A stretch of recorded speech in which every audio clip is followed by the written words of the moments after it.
Okay, so it is 6:31. I'm gonna call to order the March 11th, 2025 meeting of the Rutland Planning Board. It's 6:30. I will call to order the Bylaw Subcommittee, Planning Board Bylaw Subcommittee meeting.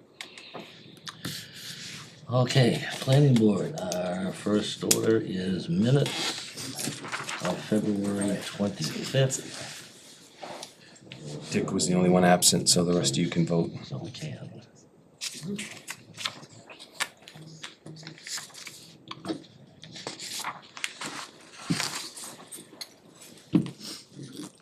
I'll make a motion to accept the minutes for February 25th. I'll second said motion. Is there any discussion? Hearing none, all in favor? Aye. Aye. March 3rd, Britton was absent, so he can't vote on those. Okay. Appreciate that. I have a tendency to jump in there on these. We still have 3 people, Yeah. so. Select board. I'll make a motion to approve March 3rd's joint with the Select Board meeting minutes. I'll second it. Discussion, all in favor? Aye. Aye.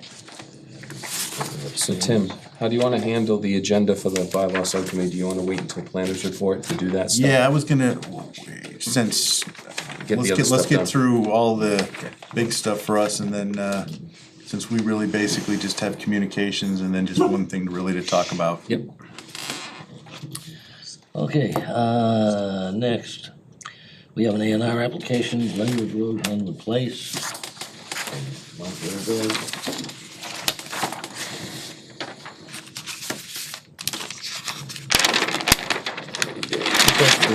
Yeah, before we get into this, I'd just like to, Alex, I was gonna go up to the, join us at the table here, but I think what we're gonna have to do is a little reconfiguration. Yeah, and getting that additional table. Figure it out. Yeah. Okay, Mark,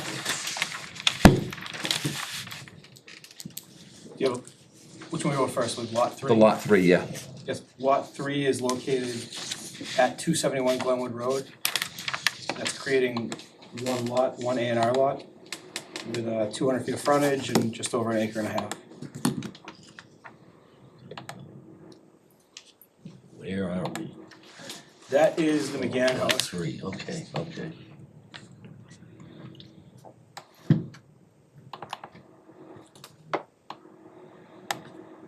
Straight line.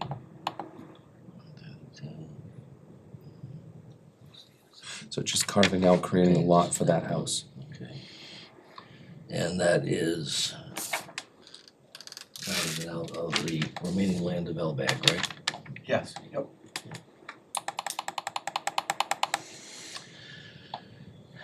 Any questions, comments? And it said lot 3? Am I not? There's no lot 1 and 2. Yeah, I think you have the wrong plan. Yeah, cause I'm I not have 2 seeing. plans tonight. Do you want this one? It's this Nope. giant guy right here, lot 3, opposed to state law. Yeah, let me just look at this. Oh, yep, here it is. Oh, no, wait, no, I'm sorry, No, that's wrong, that's wrong, that's Oh, wrong. I got it, yep, they were putting the wrong one, Yeah. sorry. You got the other one. I was looking at the first one, sorry about that. Setback.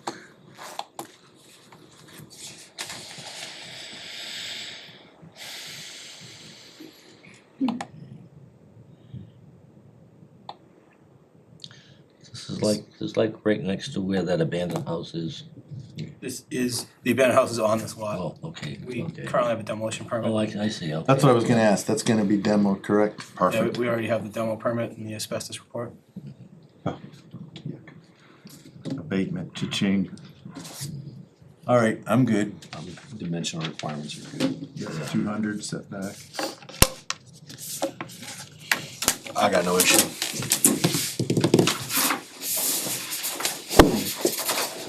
Okay with me too. Motion,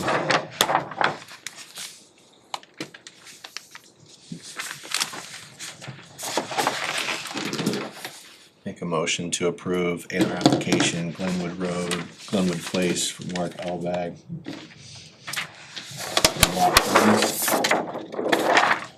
As presented. Okay, I'll second it. I have a motion and a second, any discussion? Chase, you didn't I? Yeah, I did. I gave you grab it. All in favor? Aye. Who seconded? I did. Yeah, sorry.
Any pen on this one?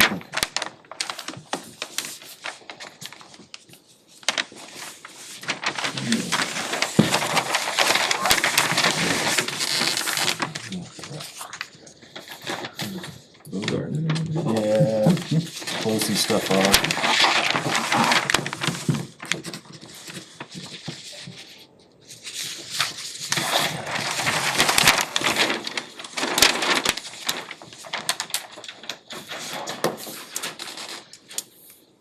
And let's see. You wanna wait for John to come back? Yeah, probably should. Alright, well, is he? I assume he's coming soon. I think he's just getting the Mylar for the next one. Okay. Yeah, he probably had to go back to town hall to get it. Yeah, to his office. Oh, really? Oh, my goodness. Okay. I mean, we can still review it and then we can sign it unless Yeah. there's anything crazy going on. Yeah. Okay, Mark, let's, take a look at,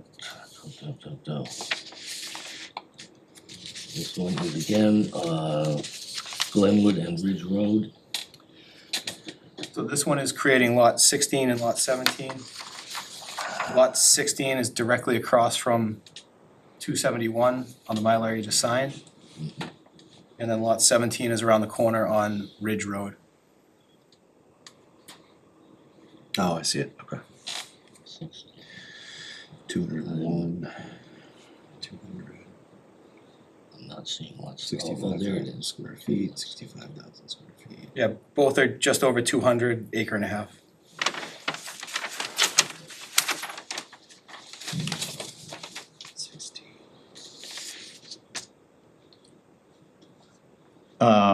I know on lot 17, there's kind of like a culvert out front. It's from family living in the area. Yeah. Do you have to designate that it's there on this plan or anything like that? No, not for the Catch piece. not for the property line A&R plan, but the culvert is actually, That was quick. Is it right Yep, at that it's- line? it's at the break in the wall further down on the remaining land. Okay. It's about where that 77-foot dimension is past the lot. Okay. It's right around the end of that dimension. We're on the second one, they're all back there. I got no issue with these. Conforming. Mark, this is just there's nothing wrong with this, but a curiosity, why the wraparound and why not going on lot 16 back farther to get the land? There's a big ledge outcrop there, Okay, so I actually just wanted to give that lot access over it, and I gave that 260 in front of it. I pushed that lot further back, so they could actually own the ledge face that they're looking at. okay. So 260 is a little bit further back than it should have been, so it We created the need to create some extra space for lot 16. Okay. I know when it wraps around, it, basically somebody's got the view of, This is actually to help the owners. okay, So, because it gives lot 16, it gives 260 more control over what they're looking at. okay.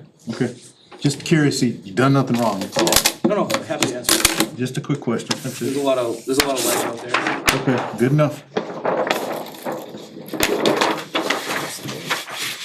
I'm good with it.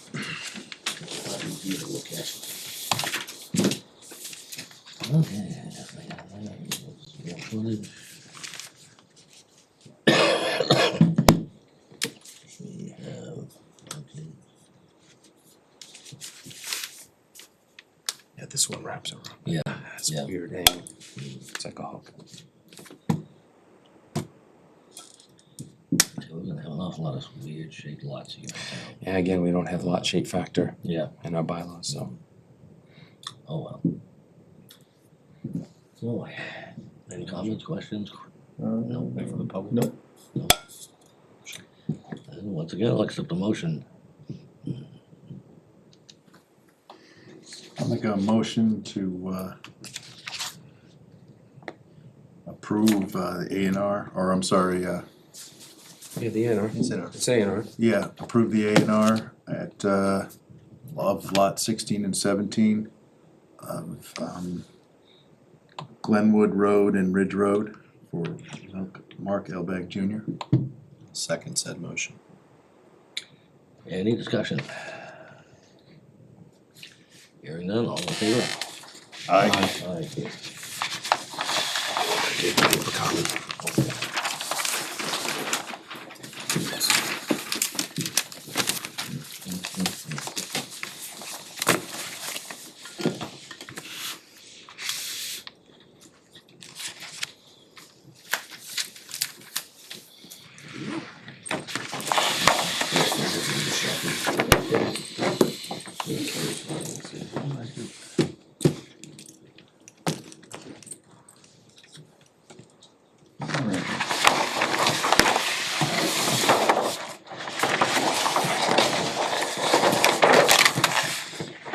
Thank you, sir.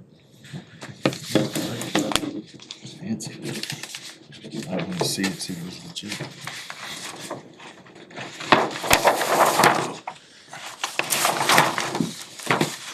Oh, that's fine.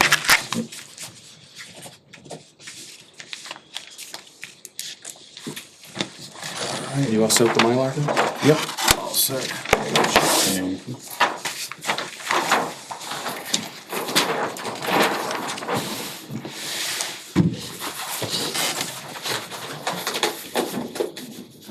No, I have access, but I know that, I've done it.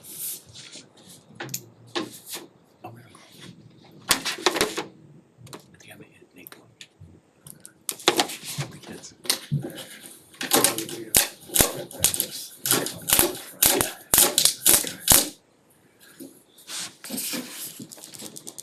Thank you, thanks. All right, here you go, John. Oh, thanks. Okay, next item, we have discussion regarding the Hilltop Estates utility installation update. And I guess all I can say is I can see they're still working. I traveled it a couple of times today. And, I don't know how close they are to done. I spoke to Nick today, the guy that I hired to do the work, contractor. Told me he'd be out of there by tomorrow at noon. We had to put a drain in, we had to replace a drain that we took out. We put the sewer line under a sub-drain, and obviously had to replace that. I mean, water coming out of that hill is like working in a riverbed. Frost coming out of the ground at the same time, it's been a challenge. But we have been, putting as much asphalt grindings back in there as we, when we're rolling them in. And I mean, I think you probably would have had an issue with mud anyway. But hopefully we're taking care of it the best we can. He did say he'd be done by tomorrow at noon. The road is open. We're not blocking it off anymore. Just been, I mean, one day last week after it rained and the snow melted, I mean, the water was coming down George Jones's driveway like a rocket. It was literally like working in a river. I mean, the guys were swearing and having a fit. I mean, it was awful, but, and those are just two services. That's why I had shown, I wanted to bring the plans. Lot 13 is on the, if you're driving down from Palmagussit, it's on the right-hand side. Lot 10 is on the left-hand side, way before. It's about, I think it's about 500 feet from where the sewer line itself ends. And we just brought a service down. It's just an E1 line to service Lot 10. And then we brought the water down the other side, just a service line. It's a 2-inch line to pick up Lot 13 and then Lot 10 on the other side. That was twice as hard as putting in the main line. I mean, those two services were brutal. But, like I said, we're out of there tomorrow. We got everything's in, the water line's in, the sewer line's in, and they should finish the drain tomorrow. And, you know, we're gonna make the road as nice as we can, you know, and we're just gonna stay with it. I mean, you know, as it settles or whatever it is, we have loads of stone down in the cul-de-sac on Quail Run.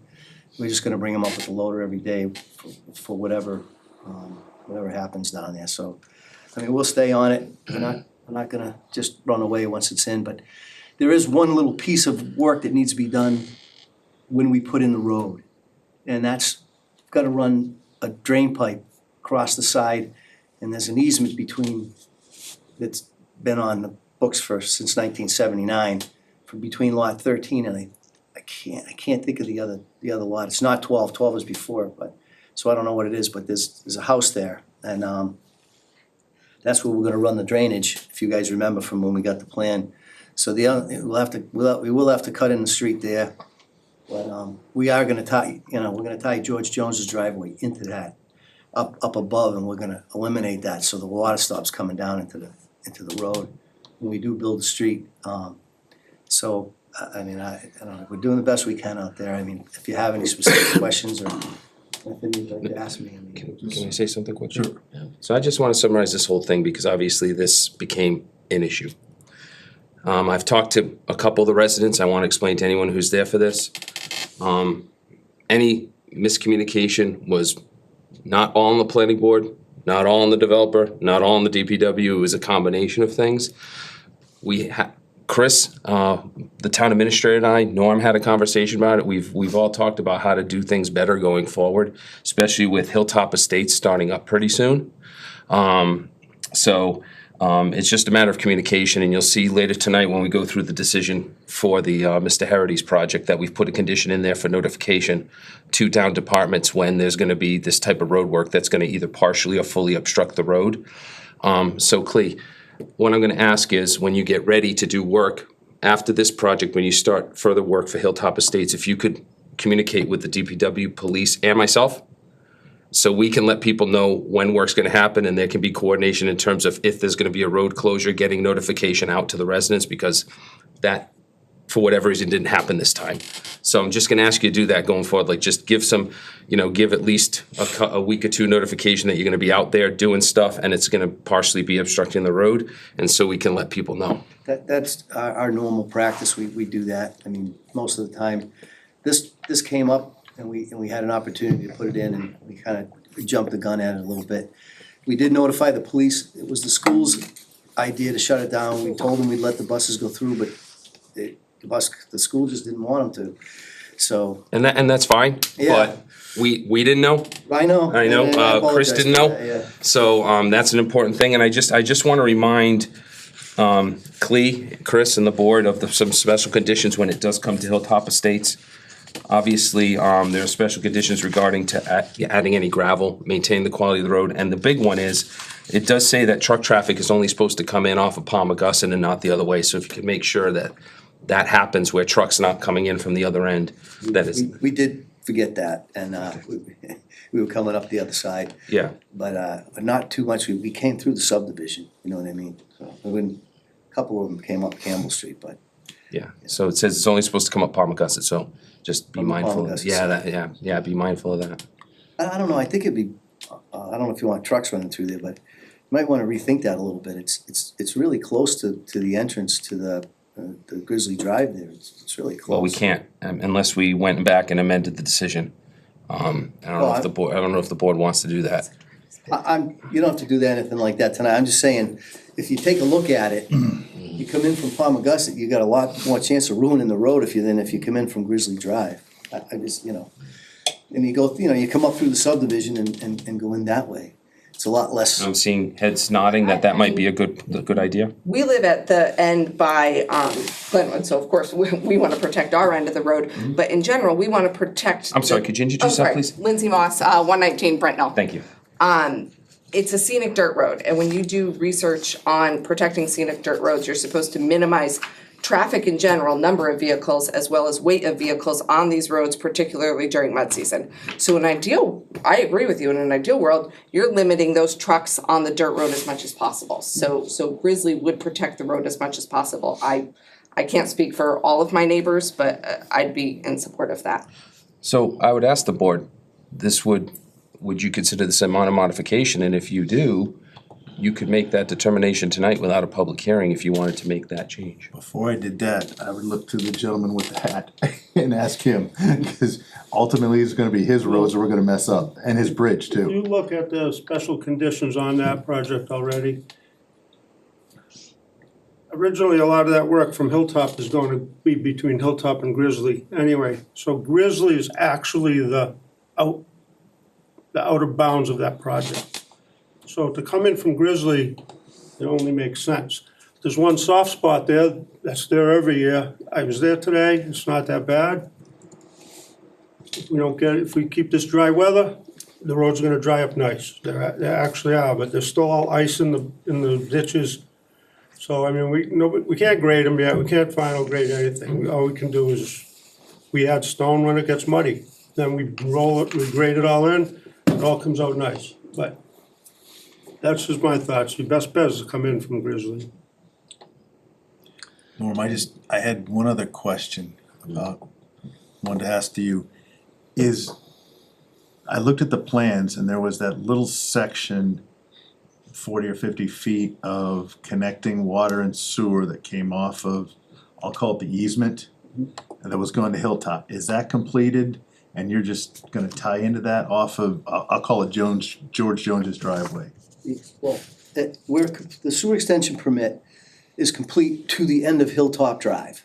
Okay. So, and then, the services are in beyond that for those two lots that I Correct, just yeah. mentioned. So the only thing that we do now to finish the sewer extension permit is to go from the Brittenell Drive to the top of Hilltop. There's no more work in Brittenell. That's what I was getting at. And the second part of that question is, and this probably for Chris, do we have all of the testing from the pressure testing, everything, the DPW, of that section of Hilltop, that little section, and then all the way back to the pump station that's been in contention for a while? So that's the one We thing I want. have it up through the easement, the section they just did now, they just tested it. Okay, And I don't have the results yet, but Nick, I asked him about them, they had it done. He's got them, I just don't have them. are you satisfied, Chris, with the other, I think it's a couple hundred feet from Brittenell back to the pump station? Cause I don't know, did you ever get any results on that? Or- Yes, we did. Okay, then I'm good. I just wanted to make sure all the i's were dotted and t's were crossed for all of The that whole- water and sewer. The whole thing was installed as the plans, it was all, they did a good job, everything passed all. That's what I wanted to hear, cause I know there was some They were contention testing the about having. water. The pressure tested the water on Friday, I believe. Okay. I just wanted to make sure, cause I remember we didn't have any documentation at one time of that installation. I wanna show that it all got cleared up. We Right. have all the testing, the only thing I still need is something that shows you turn that easement over to the town. You said you think you had it, but I think I did that with the road, but I will make sure. All right, Norm, that's the only thing I wanted to, cause that was still an issue with us in our last meeting when we were talking about it. I wanted to get that cleared up. I had a couple of things myself. First of all, that extended sewer line that goes down the hill past Hilltop, that is gonna be private, That's just a service for those two lots. but that is gonna be private. Well, no, it's in the road, so I don't know that it can be private. It can be, yeah. Then yes. Okay. And I'm assuming you're planning on at least the sewer up to Hilltop will become town-owned sewer. Yeah, or whatever, Chris and I talked about that. Whatever we did on the sewer extension permit, whatever's in Brittenell Drive, it's, Hilltop itself is gonna be private.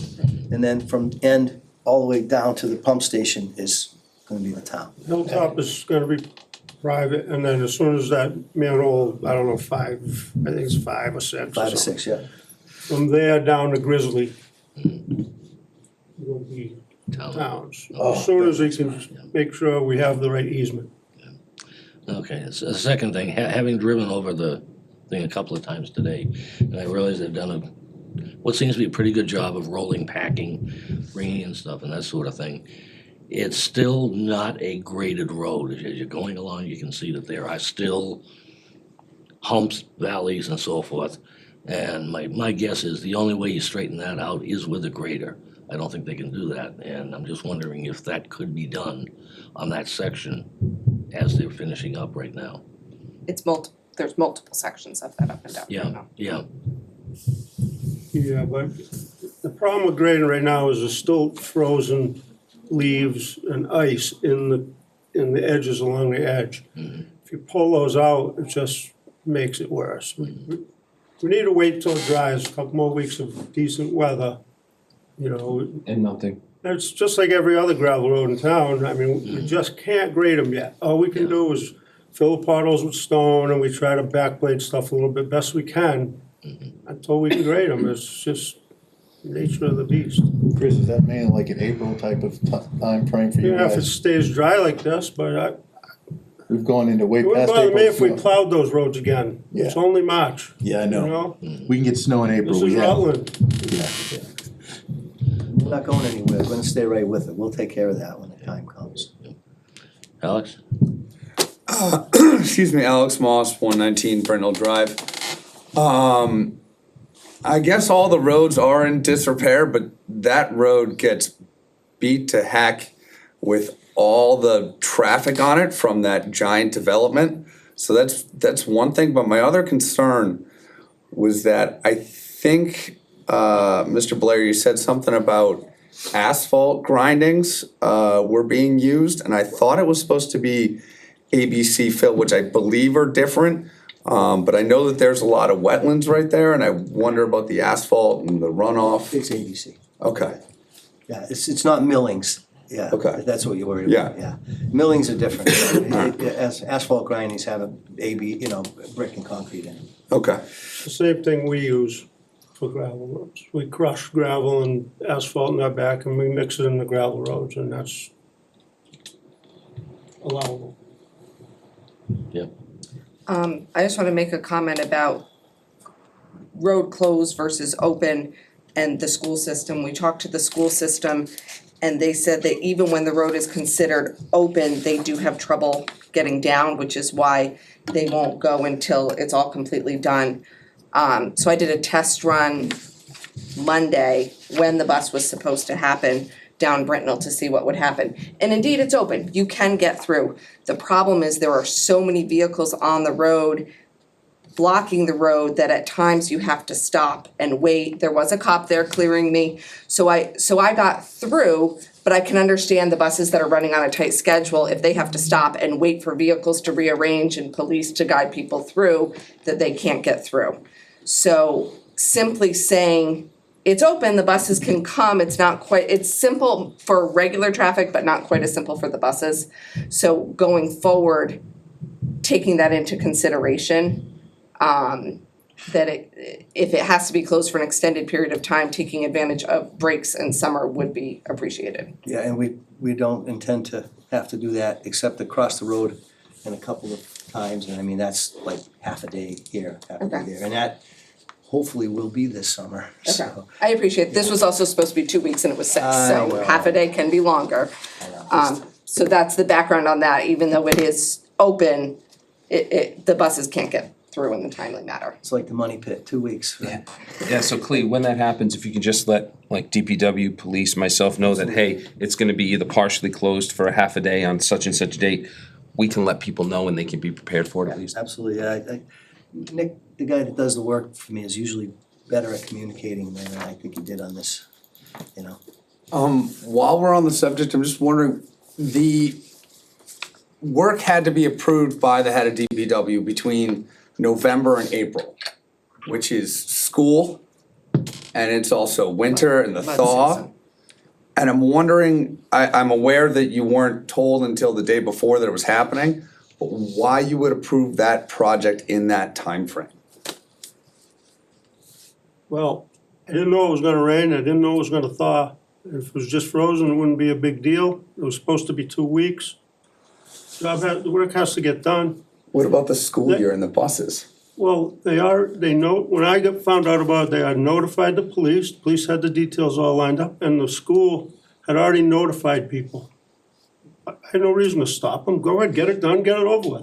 It seems like maybe the summer would be a better time for that. That's, Well, you Thing can't is, do that's- all the that's- building in the world I'm sorry, just in it's 2 not, months. it's not really reasonable to expect all construction to wait until school's out, It's just, that's tough. Well, it's also has to do with the thaw and the condition of a frozen road. We're not talking about all year long on an asphalt road. I mean, it's common knowledge that they're not good during the winter and the well, it and the wasn't spring. supposed to thaw.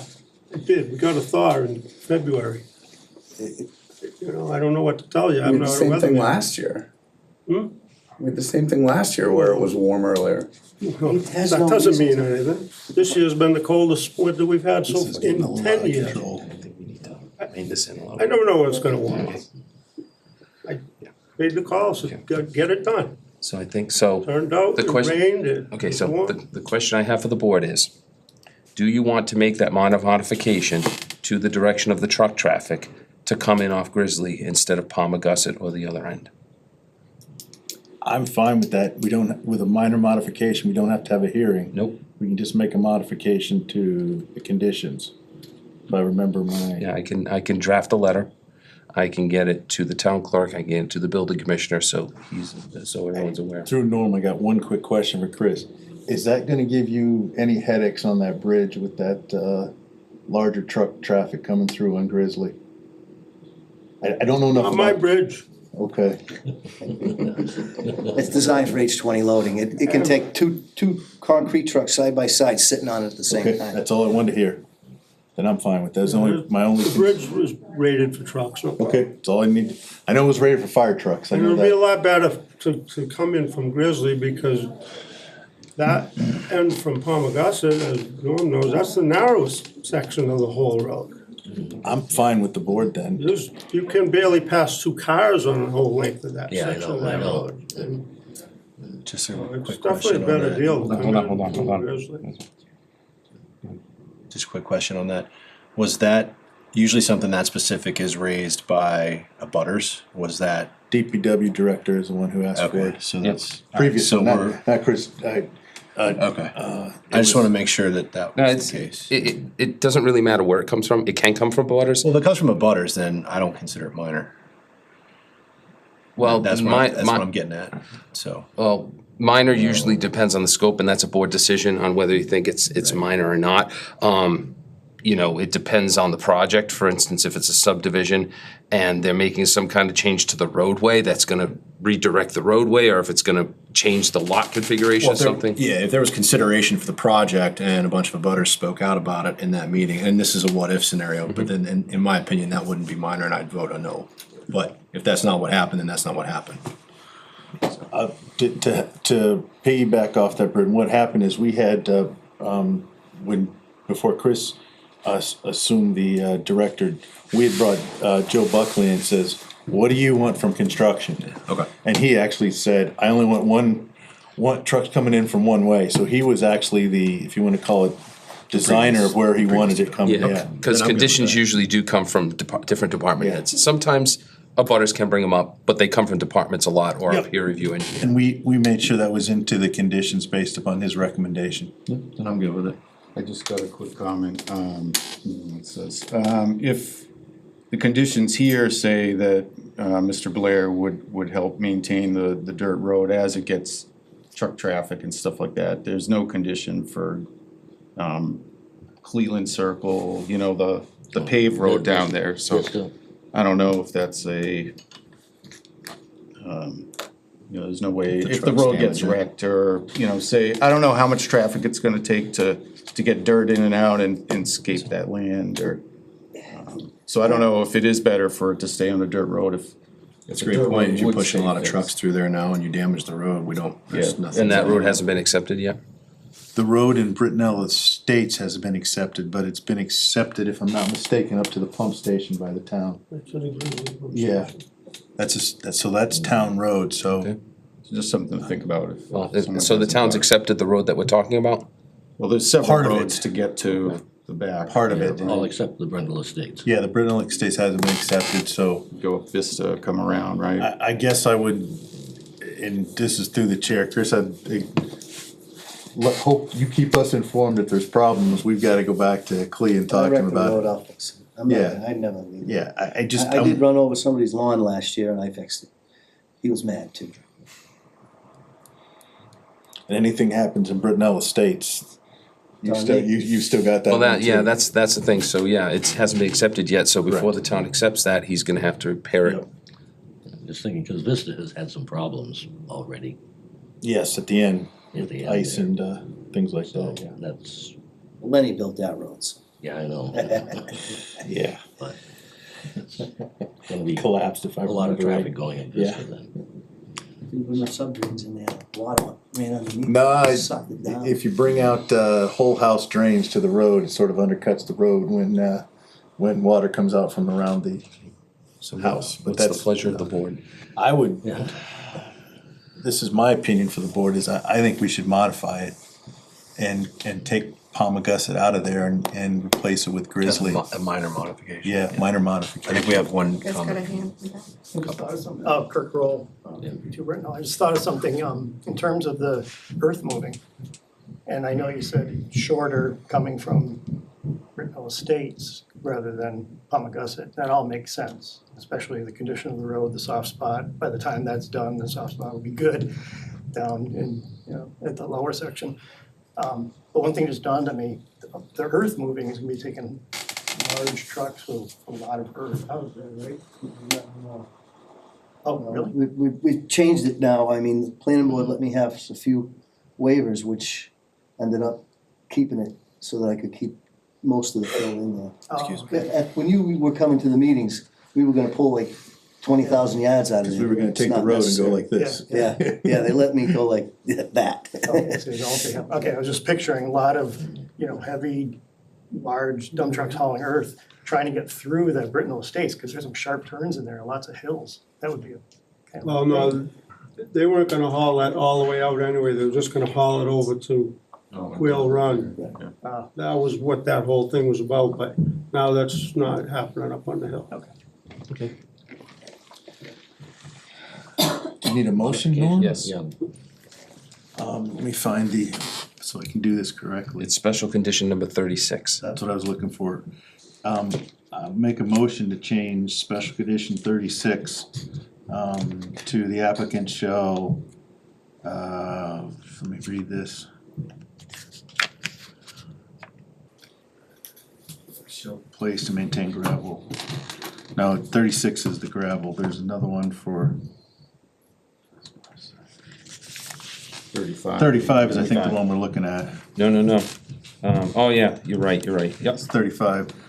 It says right now, the developer shall regularly maintain the gravel road from Palmagussit to Brittenell at the farthest point of entire site development to satisfy DPW. This includes No, That's hold not on. no, No, it's 33, I'm sorry, Tim. Access to the site by equipment. We'll get it. Yeah, Access to the site by equipment owned by the developer or any subcontractor of the developer shall occur only from and replace Palmagussit Road to Grizzly Drive to Brittenell Drive. yes. So Palmagussit Road will be replaced with Grizzly Drive on 33. That is my motion, so he'll scratch Palmagussit Road and change that to Grizzly Drive. What about that easement where all the roller is right now, the old road? Could you use that, or No. That's does the it? one Chris is talking about, me turning over to the town. Oh, Yeah, okay, so that's- you can't, okay. That's been closed off for traffic. They don't if I want remember anybody correct. coming up to. It would shorten it, I'm just saying, but yeah, okay. Norm made me put a stone wall and blocks. As soon as you entered Brittenell, that was the end of it. We're putting it back, yes, sir. Okay, so we have a motion. Do I have a second? I will second it. Any discussion? Just make sure that the word minor is in there. Yep, it's gonna It's, be a letter. de minimis, I think, is the word you need. I use the word minor. I'm not a lawyer. That's a $5 word right there. Our subdivision regs use the word minor. Yes. Okay, any further discussion? All in favor? Aye. Aye. And Okay. that's it. Thanks, Clea. Thank you, guys. Thank you. I'm just Oh, by the way, I just curious, want- do we have any other questions, comments regarding? So I did say this to John, if I may, Mr. Chairman, just 1 second. So in the Worcester Business Journal, the median price for through October of 2024 of median sale price of a home in Holden was $535,000 last year. In Rutland, it's $550,000. The median sale, this is in the Worcester Business Journal, so the median sale price of a home in Rutland was actually higher than a home in Holden last year. I'm not I thought that was pretty interesting. I'm not sure that's a good thing. Yeah, so,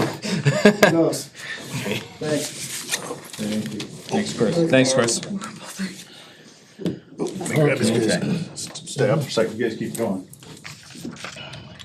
Okay, I guess we're done with Brittenell Drive. Actually, can we take a And, recess out while Tim's out, cause yep, you don't have a full board and I'll get some water. We'll discuss it when he gets back. I don't know. Why is that? Because it's the town's.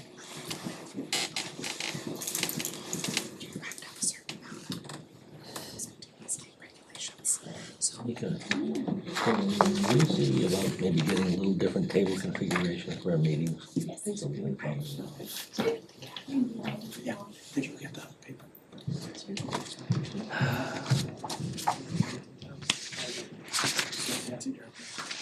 Okay.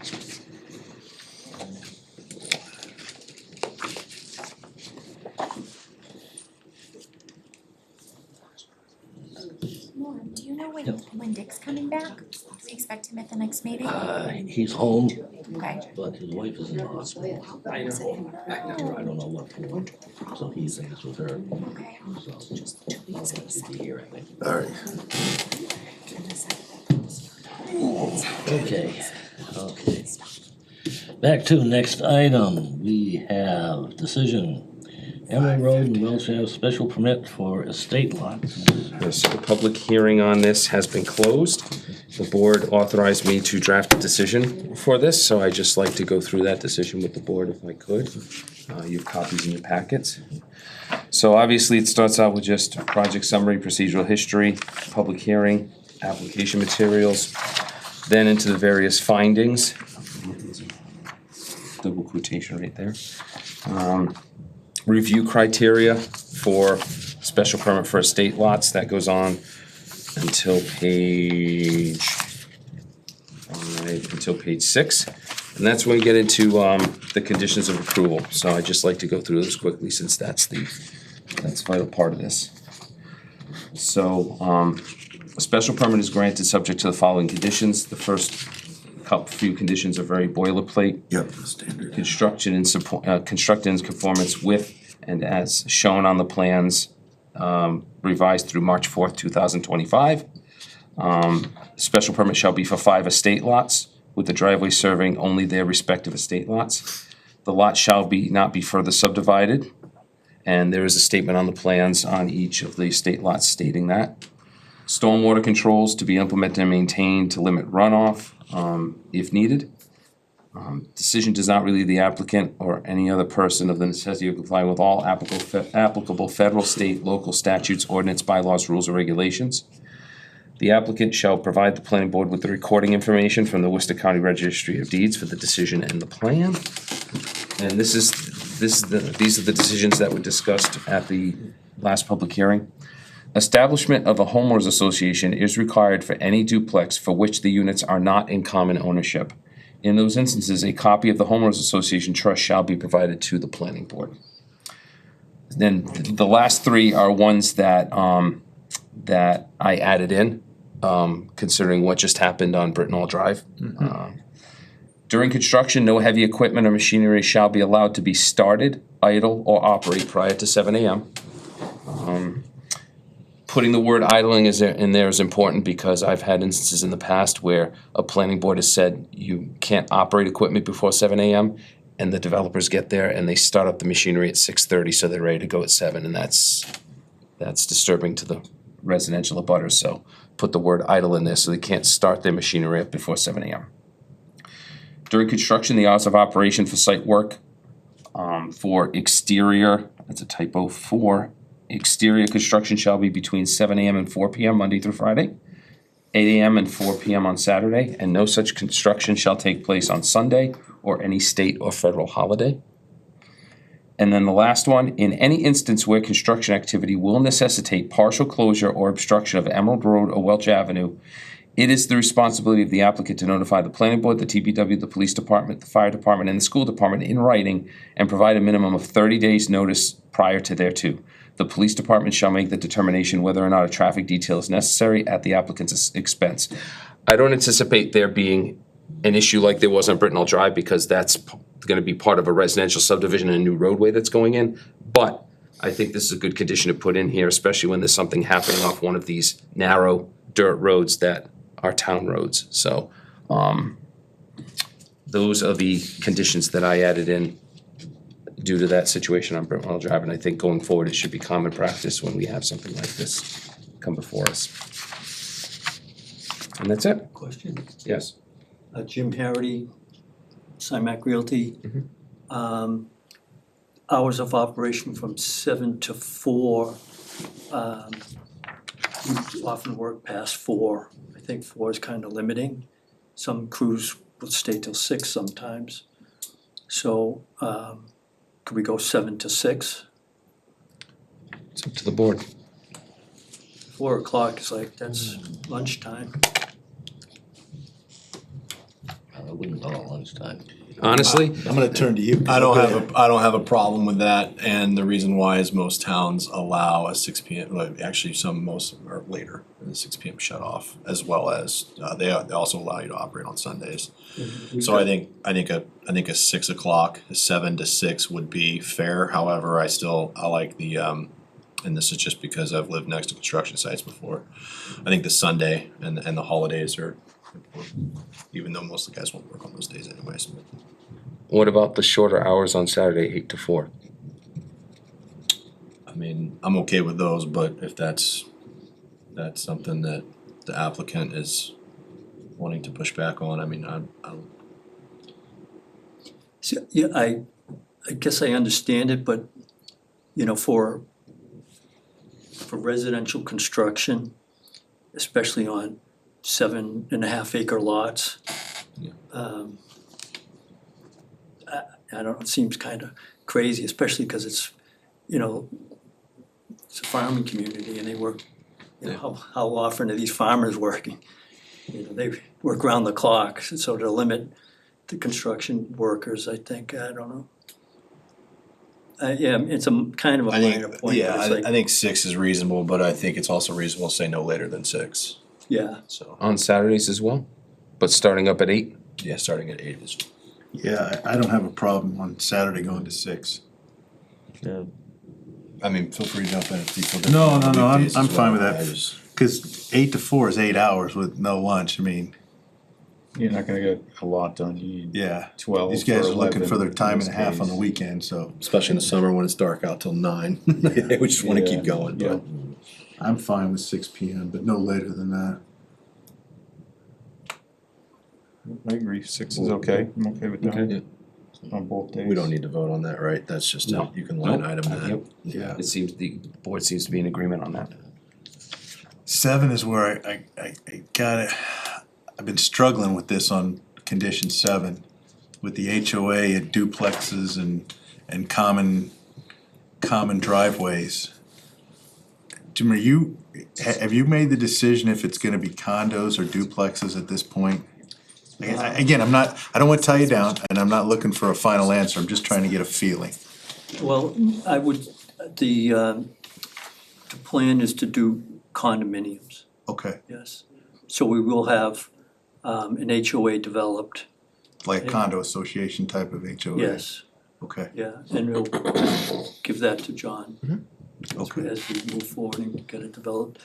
A lot of time that's taken care of at the building permit, Oh, when John would comment on the building permit. that'll be in our system, right? The Yes. permitting system, all that stuff will be, So should I add, provide to the planning board prior to the issuance of building permits? yeah, that's what, Well, that might be a little restrictive because it's, Say prior to CO.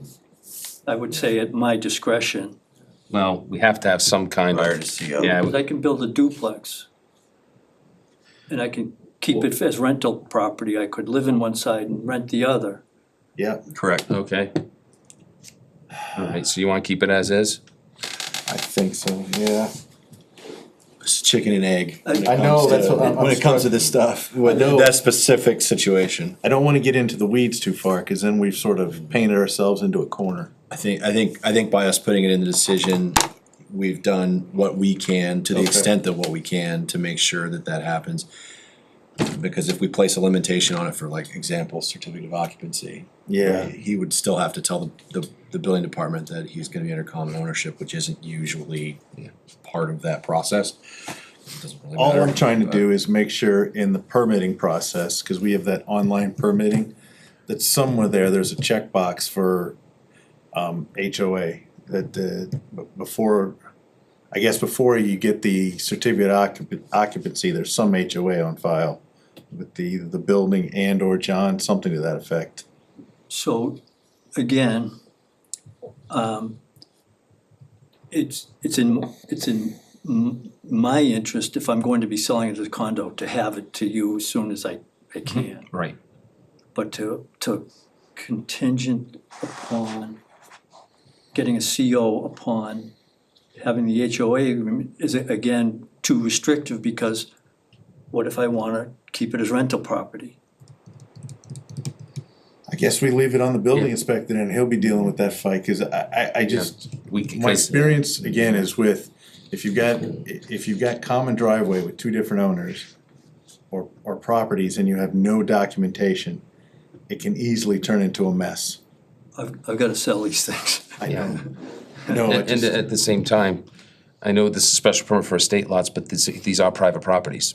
So at the end of the day, it's a civil matter between two renters or two homeowners. I get that, but, and again, I understand that.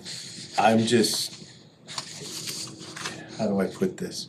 It's a sticking point. The planning board seems to get blamed for everything. Well, And I'm trying to make sure that everyone understands up Right. front that, to your point, Yeah. it's not our responsibility to tell Jim on how to do his properties, so 'Cause he I'm could s- fine with that. What, if you wanted to have something in the planning board documentation, you could say that prior to the sale of the units separately versus, like, I could just sell the two-family as is, but prior to the sale of the units separately, that the HOA documents are provided to the. Yeah, and I think we're getting into the weeds there Hold when I on, do Tim. that. Yeah, I want to address that, because now we're getting into a point where he could start out as rentals and then 5 years decide to change it and Yeah, make I the don't wanna get ownership. into those And what are we weeds. gonna do 5 years from now? So I would rather leave that Leave as. this alone then. Yeah. I just wanted to make that statement, cause I think the board's gonna have to discuss down the roads with these duplexes and condos about common driveways on Yeah. estate lots, cause we've never addressed this before. No, and I'm just wondering if we shouldn't have something in here. So, Because if this duplex goes into two separate owners, then that driveway becomes a common driveway. Correct, and that's my fear, Norm. And that requires approval. it becomes a common driveway, but as a concept, but I don't think it's a common driveway that meets the requirements of the zoning regulations. And so we have there will be, in the condo docks, there will be, there'll be areas that will explain this is, under common ownership. This is an exclusive use area behind their house, so there will be a plan that will be submitted to the homeowners that show what's what, but I don't believe it's a common driveway by the planning department regs if it's a two-family. And that's why, Norm, I said, I don't think, we're not gonna solve this tonight. But I think we need to get some legal advice on what we have with our common driveways and how it's applied to situations like this. That's my opinion. Because again, common driveways with two properties, all it is it's by right. It's not, It's a site plan approval. Yeah, site plan approval. I'm just saying, this is the first time this has come up that I remember. Yeah. And so I just wanna make sure we got our I's dotted. But T's. what's the question for town council? Do we need to go through site plan review for a common driveway for duplexes that have separate owners on one piece of property? That's gonna be my question to town council. Just need a yes or no. If it's a no and it doesn't pertain to the need for it or us to modify our zoning bylaws, then I'm fine. But I think we need to ask that question. That's what's been in the back of my mind. I don't know what the rest of the board thinks, that's just my thoughts. I think we should. Written out. Every time I've put in a driveway that serviced more than one owner, it was considered a shared driveway and needed specific approval. Okay, so you've had site plan review when you've done that? Okay. Well, again, On the deed at all, as a two drive, does it have to be stated? That's, Everywhere I've ever worked, it's if you have one driveway that is used as access for more than one residential unit, that is a shared driveway. okay. Well, here's. Again, here's- it do- it Hold doesn't on, affect whoa, this. time out. Here's the issue I'm having. You've closed the public hearing. No, Tim, let me finish. You've closed the public hearing, so now if I go to town council and they say you need site plan approval, we can't roll this in because we can't. This, as far as I'm concerned, would be grandfathered. It's moving forward. I don't wanna make this mistake again. Cause I didn't think about this until after we got past this. Again, I don't think anybody else on the board we discussed this after we closed the hearing. So I'm not looking to impose anything upon Jim or this construction. I wanna make sure moving forward, we don't make this, if it is a mistake, it might not be at all, it's just what town council has to say. So the condominium, I believe that the common areas are owned by the trust. So it's not separate ownership of the common areas. And that all gets laid out in the HOA. So it's a shared driveway, cause the two of them use it, but it's the condominium trust owns it. So it's different than, two lots having. So I see what he's saying, because normally our common driveway bylaws apply to a common driveway serving two lots. Yeah. Correct. So I see what he's saying. So, and then in the condo docs, it gets outlined like, comes up and it splits out and says, this owner's responsible for this owner's responsible for this, both owners are responsible for this. And that's all So laid out in the what condo I can do docs. is, coming out of this, I can look at our bylaws, the common driveway bylaws, just to see. This, so, yeah, he's right. Every application I've seen that this board's approved, we just had one on East County Road. It's one driveway that splits off and serves two different homes on two different lots. And from the condo standpoint, to Norm, I don't have an issue with that. I understand the condo, but my thought process is what Britton was saying, piggyback him. When their duplex is owned by two separate entities, they're sold as individual pieces of. But again, I think he's right. It still doesn't fit the common driveway according to our bylaws. I want an attorney to tell me that. That's what I'm looking for. I don't know what the rest of the board's. I agree. Okay. Yeah. I think it'd be a good idea to get an opinion on that. Okay. But the condo, Norm, I don't have any issues with how condos, cause we've sat through with George before, correct? When he's drafted them and sent them to KP, and Yeah. condos are completely different, let's use the word entity, Yes. as opposed to individual pieces of property. So I'm good with that. Thank you for that explanation. Just a side comment for fun, it's a great way to get an ADU, right? Have you own one, you get the one right next, a full-size house next to your other house. Don't. So that's it for the decision. 900 square feet. 900 square feet, Okay. yeah. There's a question, but this is not a public hearing. I'm sorry, but if you wanna ask. I can ask it at a later date. Okay, It's a more generic question. okay, No problem. okay, thanks. So we should vote on the decision with those. Modification. Yeah, I'm good leaving 7 as is. We don't really have a recourse, it's basically just a saying if this happens, please provide it. Yeah. There's no parameters on that. So, do I have a motion to approve the special permit? Right, for the 5 estate lots. I will make a motion to approve a special permit for state lots at Emerald and Welch Road, parcel ID 034-B-4, as presented on March 11, 2024. I'll second it. Okay. Do we need to know the change of those hours of operation? With the addition or alteration of hours of operation as discussed. From 4 to Yeah, 4 to 7, 6. yeah, 7, yeah, from 4 PM to 6 PM. I'll re-second that, Sorry. No, we're good. Okay. Anything further on this one? Okay, all in favor? Aye. Aye. So, and I apologize, on the decision, I normally put the vote on its own page, and I didn't for this decision. So I have to make changes here on the same page as the signatures. You want us to stop in and just sign it in your office? Yeah, could you please, coming out of this? Okay. I think I can stop by tomorrow morning. What time are you? I'm usually in by between 7:30 and 8 o'clock. Let me check my shit. Keith, are you available to stop in tomorrow? All you Yeah, need is I'll 3 stop in. members to, if Keith, you can't, that's okay. You need 4, this is a special permit, right? Well, that's right, we need 4 signatures. So I gotta be here by 4 o'clock What's that? when you go home. I So you're gonna be usually back in leave town around for 4 o'clock on Okay. Wednesdays. I can let you know tomorrow, I'm not sure how Okay. many it's gonna go. Okay, Yeah, I should That's be the able only- to. The clock start ticking, when I file it with the town clerk.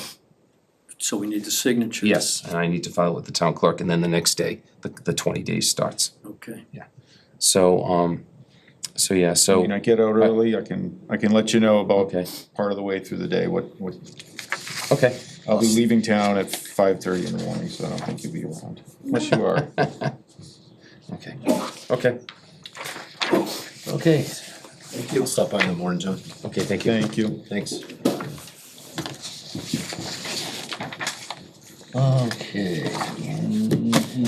Next, we have, I believe, it's a continuation of a public hearing on the applicant for House Country Market. And I believe we do have an Revised updated plan, yep. Now, we did get communications, obviously, from the Board of Health today. Sounds like it might muddy the waters a little bit. Say it again? That might muddy the waters a little bit here. Okay. Would you like me to read the email from the Board of Health?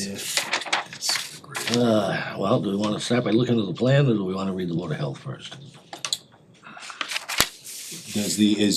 Obviously the applicant is here, does he want to address any of the plan changes? And give us a brief presentation on what we're looking at? Basically, our plan revises are just exactly what you asked for. Nothing more, nothing less. It's exactly what the board asked for. Yeah, and I went through and he added everything he should have.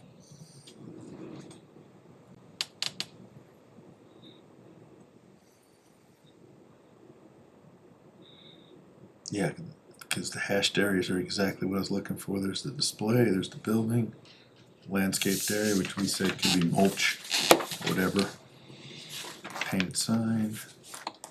That, I'm sure this doesn't change a lot. You're gonna do like a delivery entrance or a delivery sign, so you know, if you get your larger deliveries, they know it's gonna make sense to them. Obviously, it probably is gonna be clear. Well, they're gonna pull in the parking lot the same as any others and pull around the building. Yeah, okay. We can only come in one way and go out one way. Yeah, okay, yep.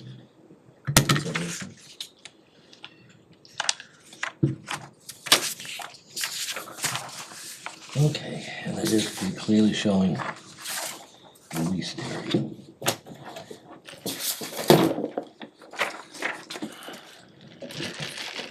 Any questions on the plan?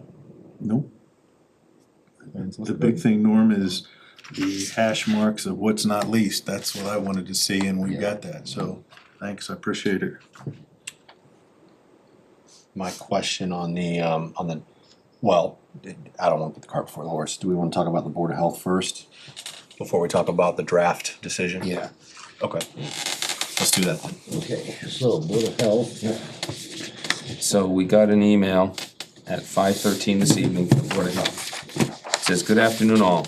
I just reviewed an email from Ms. Callahan in regards to the proposed house stand at the corner of Barry Paxton Road and Pleasantdale Road. I've had several conversations with Mark Howe in regards to his proposed operation.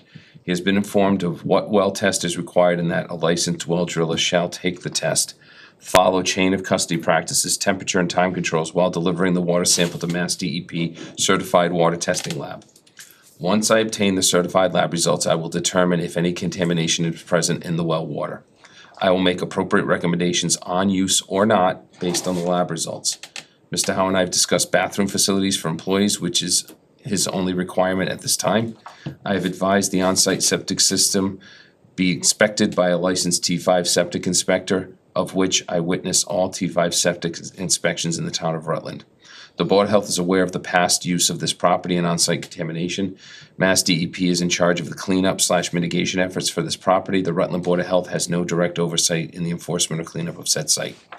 The owners are required by Mass DEP to hire a licensed site professional to perform an assessment to determine the extent of the contamination, its impacts, type of contamination, and location. The licensed site professional then submits a report with the remediation steps to be performed to bring the property into compliance with Mass DEP. Once DEP approves the remediation plan, the cleanup process commences. DEP is the enforcement authority and should be working with the responsible parties to make it happen within their allowed specified timetables. The Rutland Board of Health and I will act appropriately within the applicable health laws and regulations in relation to granting or not granting Mr. Howe permits moving forward. Mr. Howe knows what steps must be taken, so I can fairly and objectively react to his permits when he does move forward. Should you have any additional questions, please reach out to me. Best regards, Richard C. Stevens, Rutland Health Agent."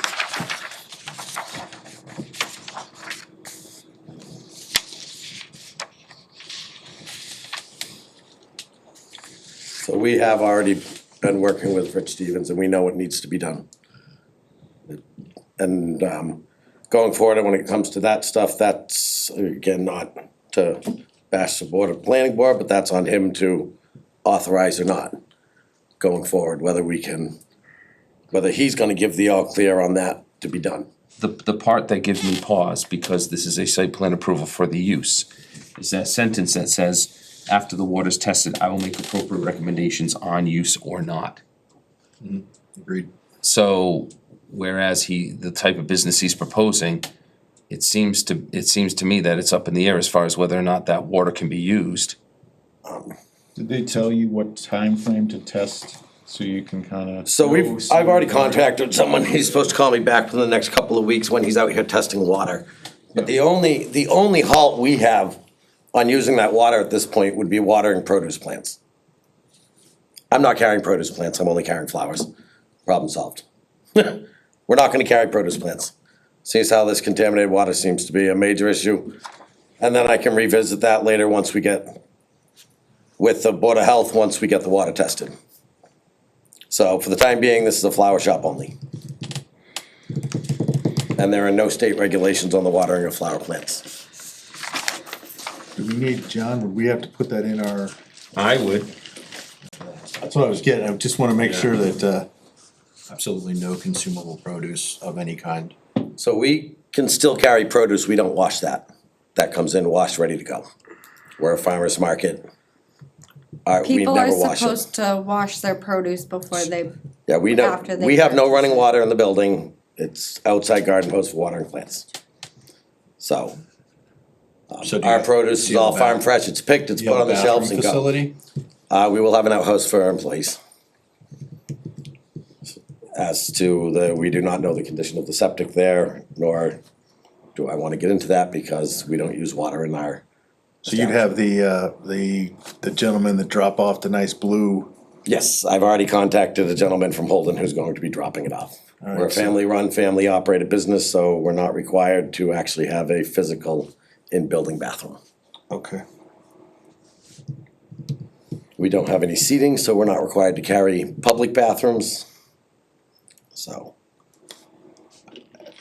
Again, that issue is also, I'm okay moving forward with the site plan approval if we put in there no. Hold on, I'm writing up a condition right now. Okay. and I can revisit this down the road with the Board of Health though. Once we do get everything tested and cleared away. How would that, I guess I'm asking the board, how would that, would we have to go back and modify our site plan then? What? If the Board of Health cleared, for produce, watering and stuff like that? No, I'm putting in a condition that says until such time as the on-site well water is tested and authorized for such use. Perfect. Basically, no water shall be used on consumable fruits or Perfect. vegetables on the Perfect. site. Perfect, good enough. Okay? Love it. I wanna test a small job, and the weld company said he's coming out here in the next couple of weeks, so he'll stop and do the testing when he comes out. I would've done it myself, but then there's gonna be questions of, did I get the water from the site, and so.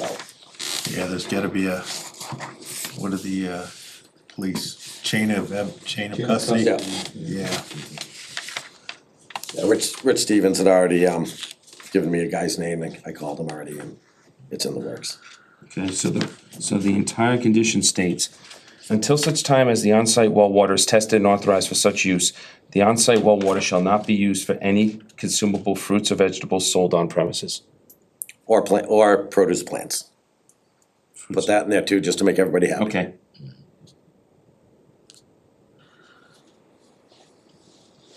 Again, I know technically there are no regulations on the watering of them, but that seems to be a concern of people. Yep. Okay. I have one comment.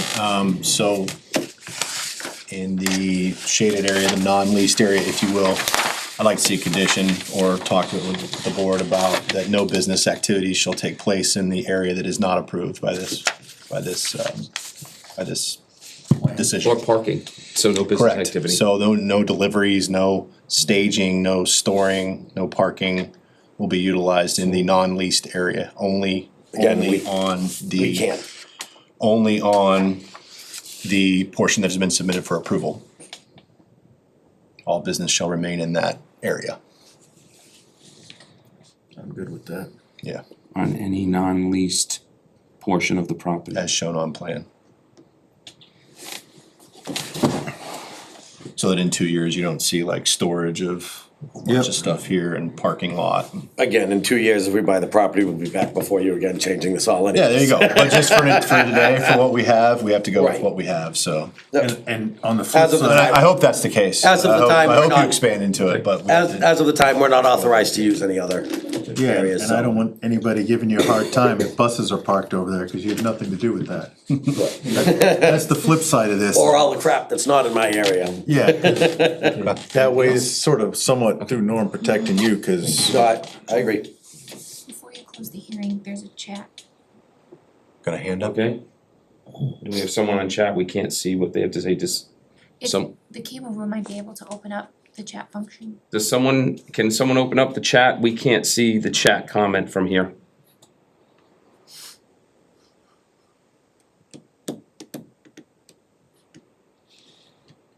Or if somebody's online and has a question, if you could raise your hand or unmute yourself, that would work. there we go. Have the taxes been brought up to date? I submitted that documentation to you. Yes, they have. Okay. And even so, from what I understand from the treasure collector, in previous conversations, really that this decision has no bearing on that. We can ask for that information, but if they owe taxes, we cannot deny an application based on unpaid taxes legally. So we ask for the information, but really we can't deny a project based on that. Because that's outside of our purview. I was gonna say, that's another town department's control, not ours. Yep. And anyways, I did submit the documents at the tax office Yes. today. Okay, Yeah, that's part of the application packet. answered. One more time, John, do you mind just reading back that Sure. Board of Health portion that you wrote? So, the water part? Yeah, just real quick, I'm sorry. The on-site well water, until such time as the on-site well water is tested and authorized for such use, the on-site well water shall not be used for any consumable fruits, vegetables, or produce plants sold on premises. The other condition was no business activity or parking shall take place on any non-leased portion of the property as depicted on the approved site plan. On the first one, in my personal opinion, would be to add, whatever the authorizing entity is for that approval for the water. Might honestly be easier if you just list on that water can't be used for any consumable purpose, period. Whether it's watering plants, whether No, I it's want the approvals in there. mixing whatever. Okay, so, hold on, so authorized by the Board of Health? By the Board of Health or other responsible, or, what do they call it? What are they called? Responsible entities? Yeah, but there's a word they use in construct, I can't remember, but yeah, something like that, just something in there. Responsible permitting authority, Something. Agency? Permitting authority. or agency, yeah.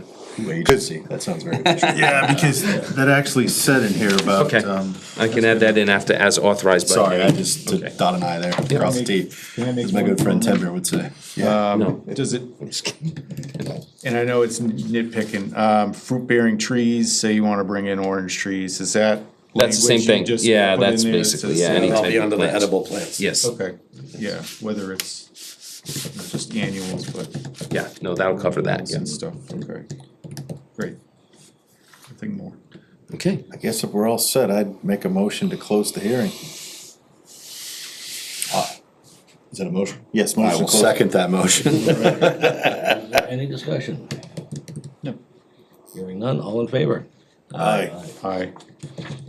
And, okay, so we have to have the decision finalized. yes, and this time I did make sure the voting page is separate, so you can endorse it and I can file it tomorrow with the town clerk. Yeah, so long as those other two are in there in the Yeah, final so, decision, then I'm. so the I'm good. motion would be to approve the decision with the two, added conditions of approval. Bless you. Bless you. Come on, Keith, you got this one. So moved. I need to shut Since it blew past me. What was, say it again, I'm so sorry. You make a motion to approve the decision for site plan review for retail sales at 217 Barry Paxton Road with the two additional conditions of approval. Alright, I'll make a motion to, so moved. As such. Yeah, as stated by John. She's got you. I will second said motion. Is there any discussion? Hearing none, all in favor? Aye.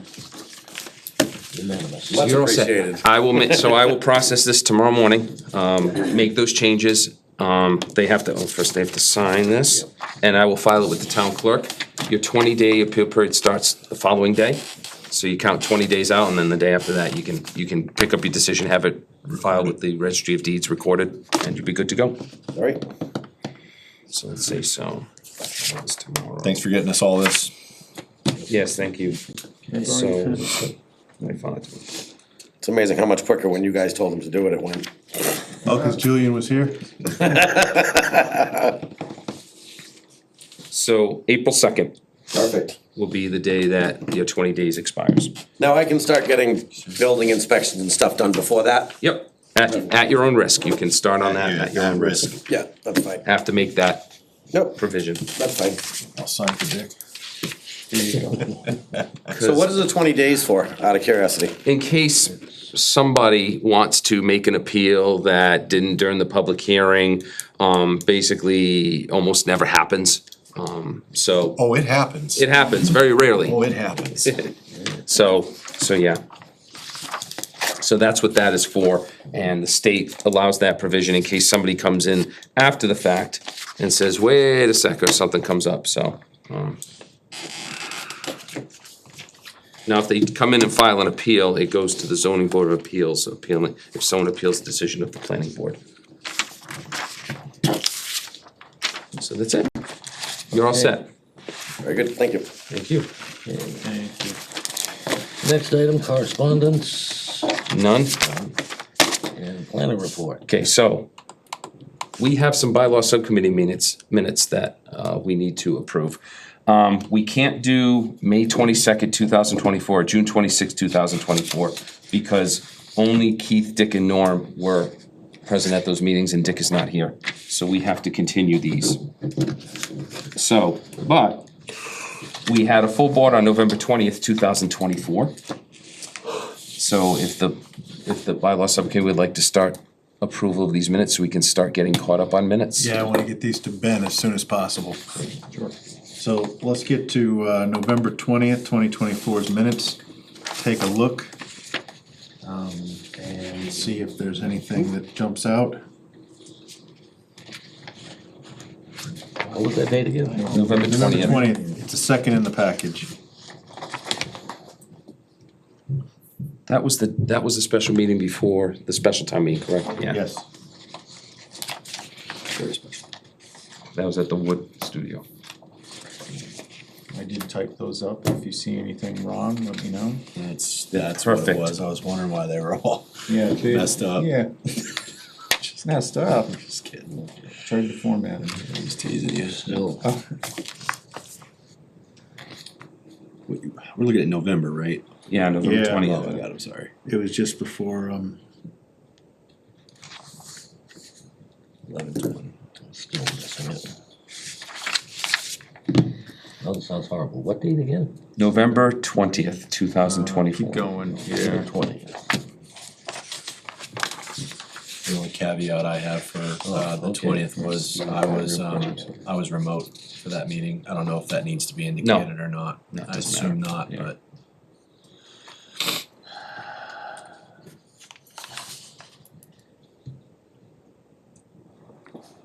I know we were discussing a lot, so if there's something very specific. no, you captured a lot of the As a discussion points. clerk, it was,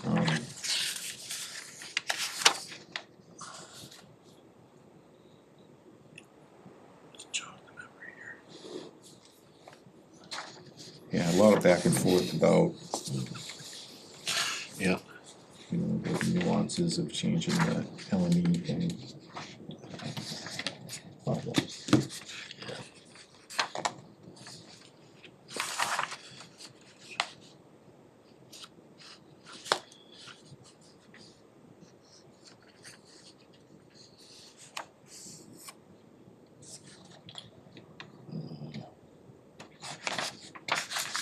I will move to approve the 11/20/2024 meeting minutes.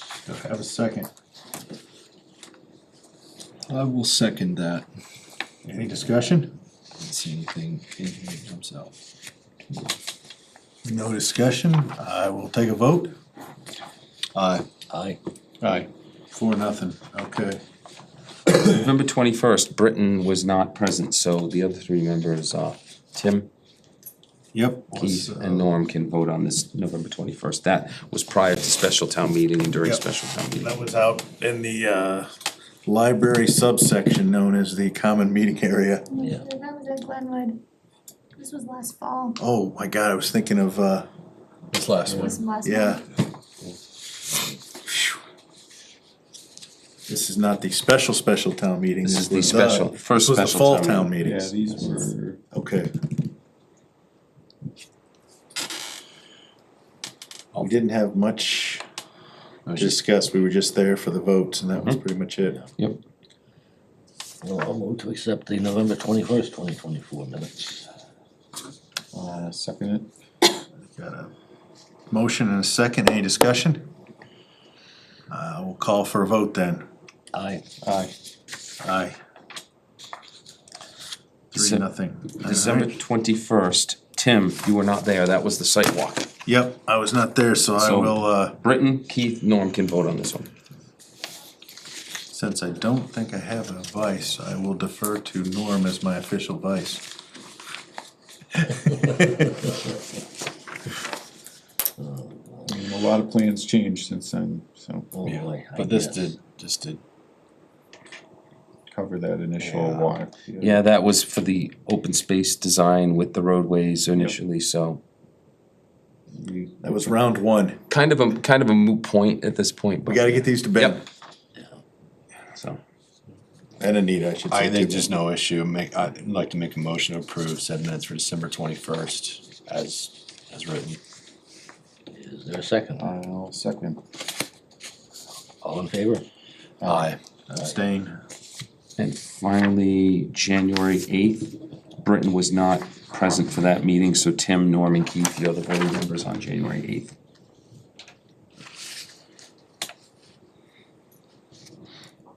First one, first comment, yep. You beat Keith up pretty hard. Yeah? To get the backlog Yeah, done. I did make that That is note. that is an accurate note.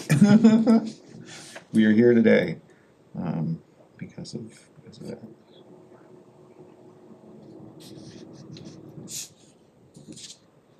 I'm trying to figure out what's a SCRIVENE.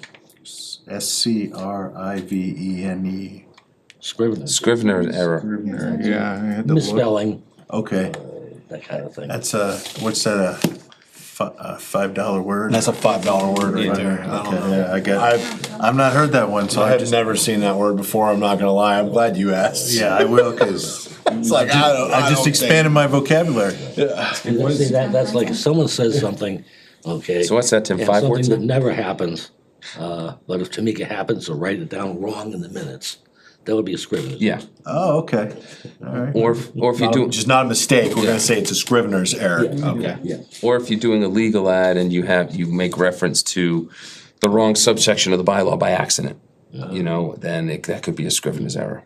Okay. I didn't have There's anything a lot of else with Scrivener's these. errors in mass law, let me Yeah. tell you. You ain't learning, you're dying, right? That's what they tell me. I didn't have anything else. I may look this over. So, I'll move to approve Wednesday, January 8th, 2025 minutes. I'll second. Any discussion? Said no discussion, I'll take a vote. Aye. Aye. Abstain. 3-0. Hey, we're making progress. This is so cool, my stuff's getting approved. If you, John, so, Thank you. if you could so get those to Ben and Anita. Tomorrow, yes, tomorrow, I will. Tell him that checkbox, we Yep. now have it checked. Yep, we're getting there. I'll All make right, sure they're so up on the let's move website. on to, we've had a public hearing that's continued on the ADU. So, I was gonna ask John, do you have any Yeah. update? yeah, so you have a copy of what I prepared in your packet. Yep. I have since gotten this to town council. Amy Questle at town council has got me back her comments a couple days ago, and actually, I'm pleasantly surprised it wasn't chopped up. It was a couple added definitions and a paragraph, but I'm not, obviously didn't get those in time to present them tonight. What I would like to do coming out of this meeting, so we could put that to bed for a public hearing at some point in April, is schedule a bylaw subcommittee meeting sometime this month. If you wanna do it in conjunction with the planning board on the 25th, we could do that. I think it's a good idea. Okay. Since we're all here. So I would ask you, since I don't know if the board is ready to discuss the ADUs right now briefly before we continue the public hearing? I like to continue and have everybody, this is my opinion, I'll let the rest of the bylaw subcommittee, I like everybody to absorb this and be ready on the 25th to talk about it. And if you would like, I've been working on a brief PowerPoint to explain, There you go. to explain what the legislation is and what towns are allowed to regulate and what they're not allowed to regulate. And then we can go through this bylaw. Overall, I just wanted to keep it simple. In other words, right now, our bylaw has 2 different levels of ADUs, basic and expanded. This simplifies it and goes by the state definition, which is, for one thing, a maximum of 900 square feet. So it makes all ADUs the same level as, Let me ask the committee, because this new state law has just basically come into play. Do we wanna prepare this for May, or do we wanna just wait and see what happens in the state? That's what I wanted to get a sort of a straw vote from the board. The danger is, we were told that as of February 2nd, any part of our bylaw that does not conform with the state regulations that were put out there, that I received, such as you're not allowed to require owning occupancy, which our bylaw does. You're not allowed to require a special permit for single accessory dwelling units, which our bylaw does. As of February 2nd, because this public hearing is open, the clock has been stopped for us right now. But if we don't do something, we're only allowed to keep this public hearing open for up to 6 months going into town meeting.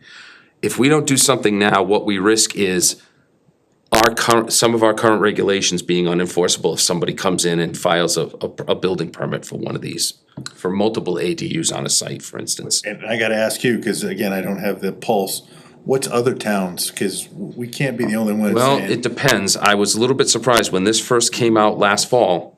yeah, A town like, I think it wasn't Maynard, it was, the town planner there is someone who was an intern at Old Colony Planning Council and a student at Bridgewater State when I was at Old Colony Planning Council back in 2000. She's now the planning director, I believe it may be Berlin or a town like that. They had something on the books within a couple months after these came down the pike.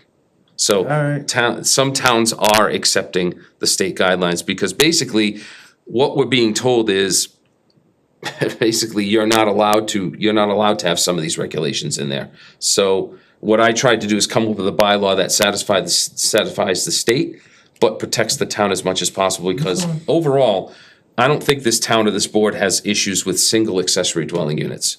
no, it's the multi. Also, the state has said you cannot differentiate between attached and detached. You have to allow detached ADUs. You're not allowed to, because our current bylaw, I think, requires that they be part of the main dwelling. Can't do that anymore. So that's my fear, is if we don't act on this, we're gonna run the risk of basically not having any control. And the reason we have this is so we can track them and monitor them at least. And we are allowed to require special permits for multiple accessory dwelling units on a lot. All right, I just wanted to get the bylaw committee's feel. Do we prep this for May or not prep this for May? Cause if we do, we gotta have this hearing pretty quick. My gut tells me we prep it for Okay, I'm good with that. Let's get it, Keith, let's get it out there. John, and let's get a hearing, let's talk about this Get on it the to the town. 25th. Yep. And then if this bylaw subcommittee is comfortable with what we got, we'll refer it back to the planning board for them to execute it and prepare it for May's town meeting. Yep. So right now, the town meeting is still from online, scheduled for May 10th. Okay, so if I look at our calendar, then the board's meetings in May, we are gonna be meeting on, May 13th, so, do you want me to post a public hearing for our first meeting in April, so we have Yes. another meeting? Okay. Yeah.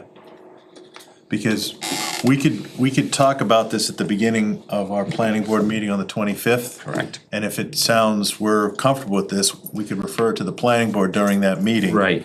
And have it discussed and forwarded to the planning board on the 25th and let them make a decision. So we have 2 meetings in April, we have meetings on the 8th and the 22nd. Take it easy, Alex. Thanks, Alex. He's walking the puppy. Dog out. Yeah. So I will do that, Tim. I will get the paperwork going to Yeah. schedule a public hearing on April 8th, so we're ready. I think that's the best way. Yeah. If the Thanks. bylaw subcommittee thinks that's the way, I agree with them. Let's, Yes. For your consideration, you said May 13th, I won't be available, I don't think that changes anything, but Okay. if you need a majority vote or Okay, whatever, that's, I will be yeah, available. that'll be the first meeting after. Yeah, that'll be after town. Town That's meeting. after, right? Yeah. Okay, Yeah. alright. So I like this, I like the strategy. Like I said, as much as I don't agree with what the state has done and the way they've handled this, they've kind of made it easy to prepare a bylaw because they basically told us, can do this, can't do that. It's so, the preparation is pretty cut and dry. I thought for the board's consideration, there was gonna be more pushback from communities in the state, but it sounds to me like apathy is. No, I haven't seen any, in fact, when I've attended, the webinars I've attended, there are some questions, but there are also towns out there that think, oh, this is great, we've wanted to be more flexible with ADUs and all that stuff, so there's been a mixed bag. On your planning website, see if you can specify the towns of Falmouth and Hyannis. Yep. because they're not doing this. They're not, yeah. And they've got deep pockets and they're gonna fight it. Cape but- Cod's different, though. Cape Cod Commission has regulatory authority. The only RPAs in the state that have regulatory authority are the Cape Cod Commission and Martha's Vineyard. Okay. There you go. That's it. No other regional planning agency has regulatory So maybe authority. that's what So Cape there's a Cod, loophole there. Cape Cod is its own thing. Oh, shocking. Yeah. Shocking. So it's kind of like the Mars of Massachusetts. So All right, so we've got Yes. then that for scheduling, we're gonna continue, I think, John, if the subcommittee's fine of, and I appreciate Leah's suggestion for that, of scheduling bylaw subcommittee meetings with the planning board, because I don't think it's pushing us into the 10, 11 o'clock. yeah, But it's allowing us to conduct business. Yeah. and since it's we have not an no- extra meeting. Correct. All right, let's move on to, I'm gonna need. Tim. I'm sorry. Is this a public hearing? Yes. Yes. Okay, so for this, since I tried to read the one you made and the one that was, but it was a lot of stuff, I'm trying to see what the difference is. Is there any, controlling on water and sewer? Like, they can just put these things there, what if there's no water or sewer? That's a good question. Like, health department approval? That's a they good can't do question. Any of that?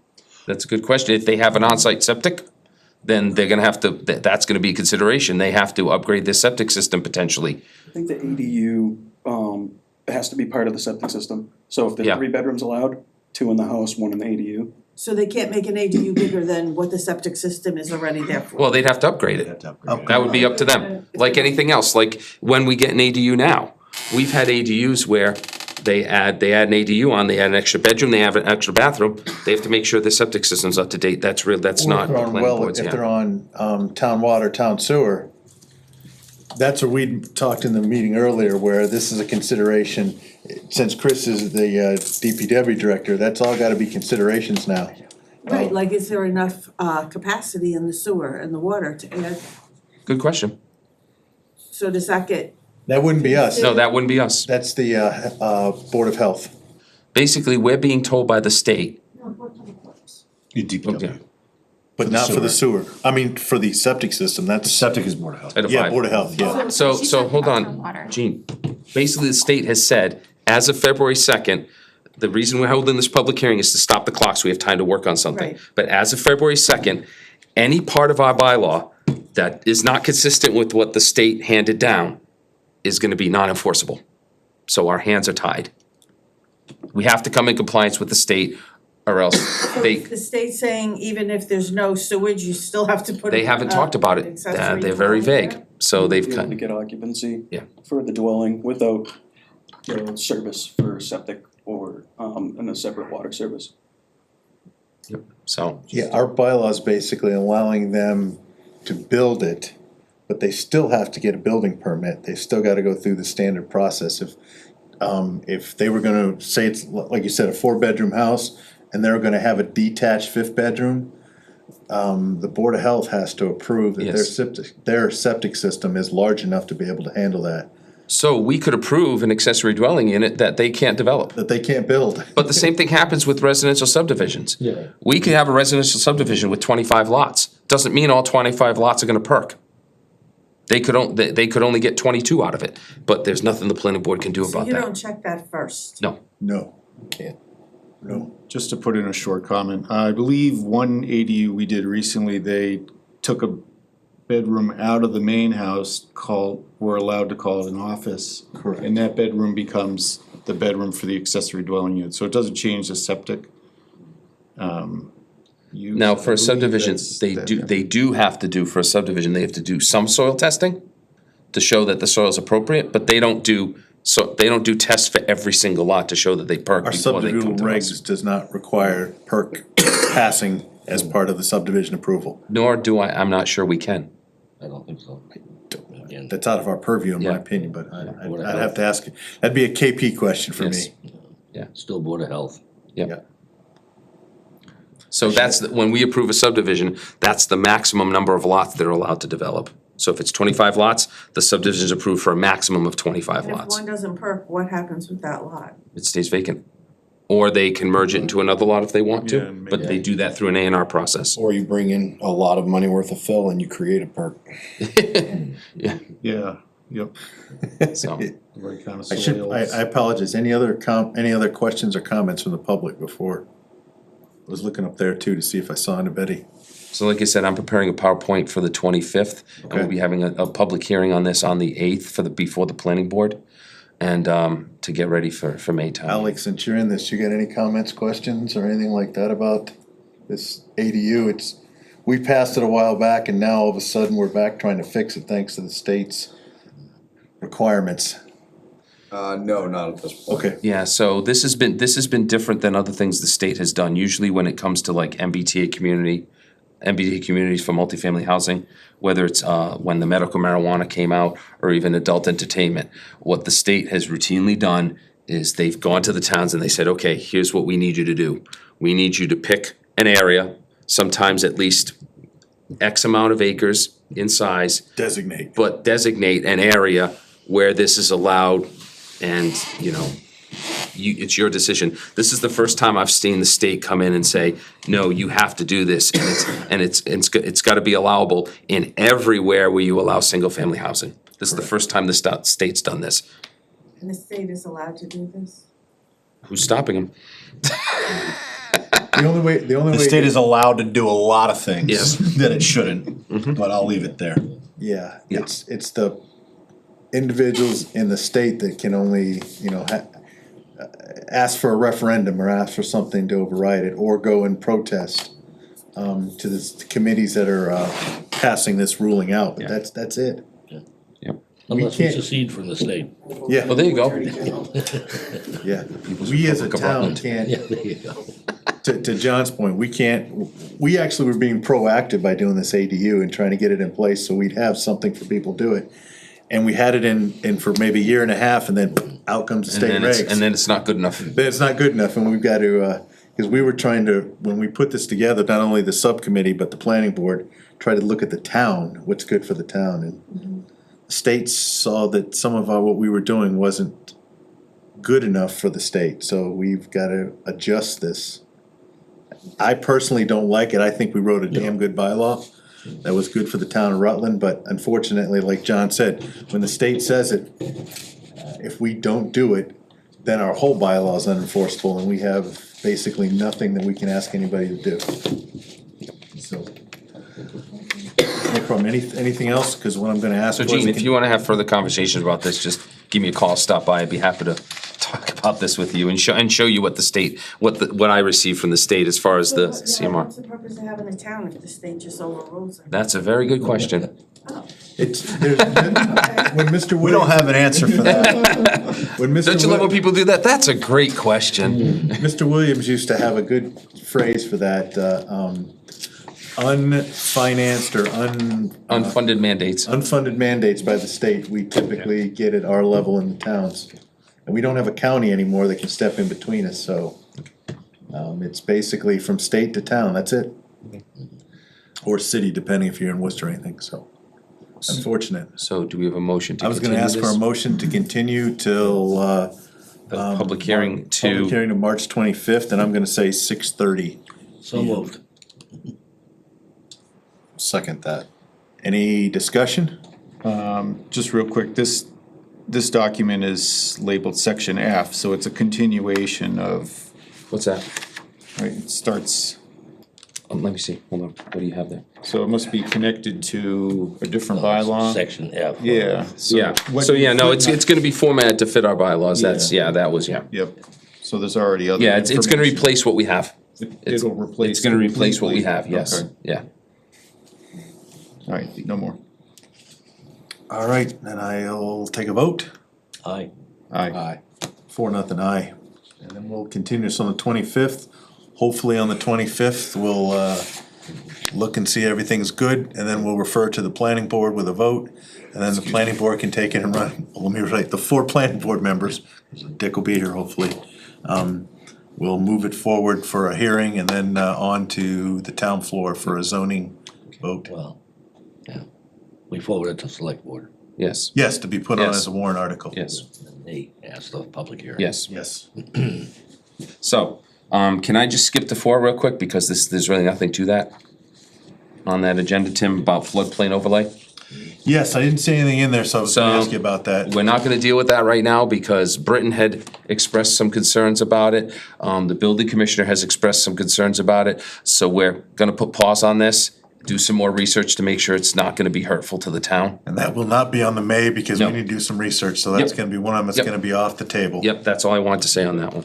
So let's go back up to, number 3, which was on our list of energy storage bylaw. And we have Tom Corbett here, who has helped us with this along the way. What you have is basically a clean version of the most recent revision in terms of what's been worked on between Tom and the board. I saw Tom before the meeting and asked him if everything looked okay, and he said it does. So I'm guessing unless the bylaw subcommittee has any other tweaks to make. Tim has one. Oh, of course Tim does. Here we go. Tim waited until now. No, I was reading this, and I think it's okay, but I wanted to talk with Tom since he's here. Under section C, under environmental requirements and consideration, number 2, it says spill. Where are you, Tim? It's under, let's see. What C you talking about? It's under Section- 115. Thank you. 115, section C, Yep. point 2. It says spill containment will be provided for any system containing liquid. Said spill containment shall have a contained capacity of 110% of all liquids. What I was trying to do with what I talked to you about is some type of containment. Does all battery designs out there have liquids in them, so this would be effective into indicating that part of the design requirement would require a containment area? So this type of containment for liquids like such as coolant Yep.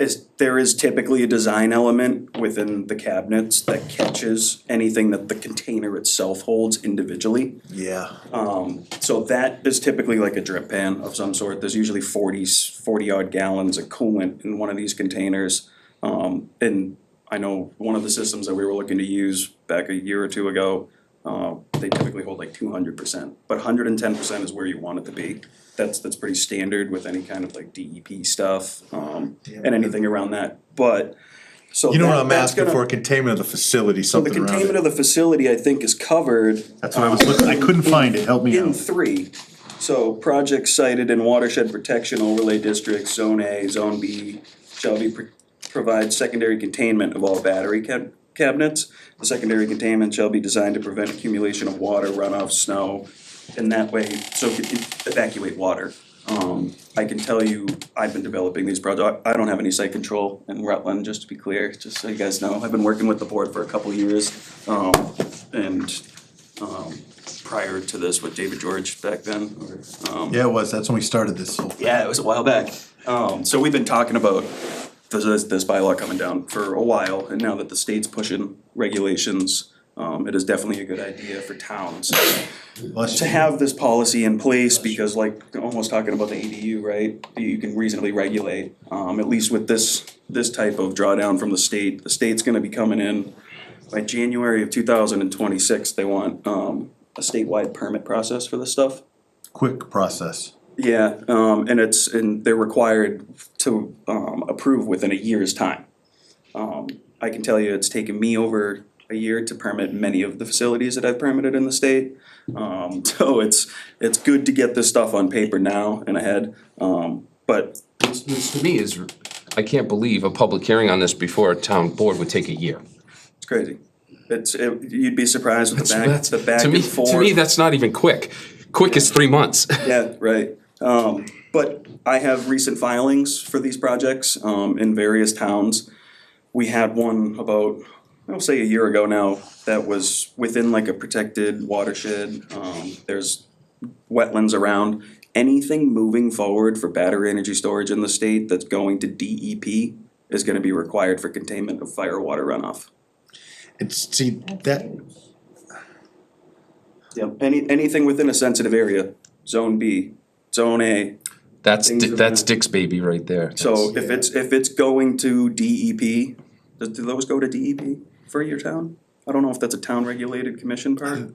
No, Not sure. we've got Concon is basically Yeah, we've all got we have. conservation. Are they the Commission. regulatory for, but does, I don't know if DEP looks at your. If I remember, I think that's the gray area. It could be, Get because to you guys the are one of zones the A and select Bs. towns that have this stuff going on. So, but that's an element that is drawn up here, so anything that is outside of a wetland area, that's in your zone A's, B's, is covered with number 3.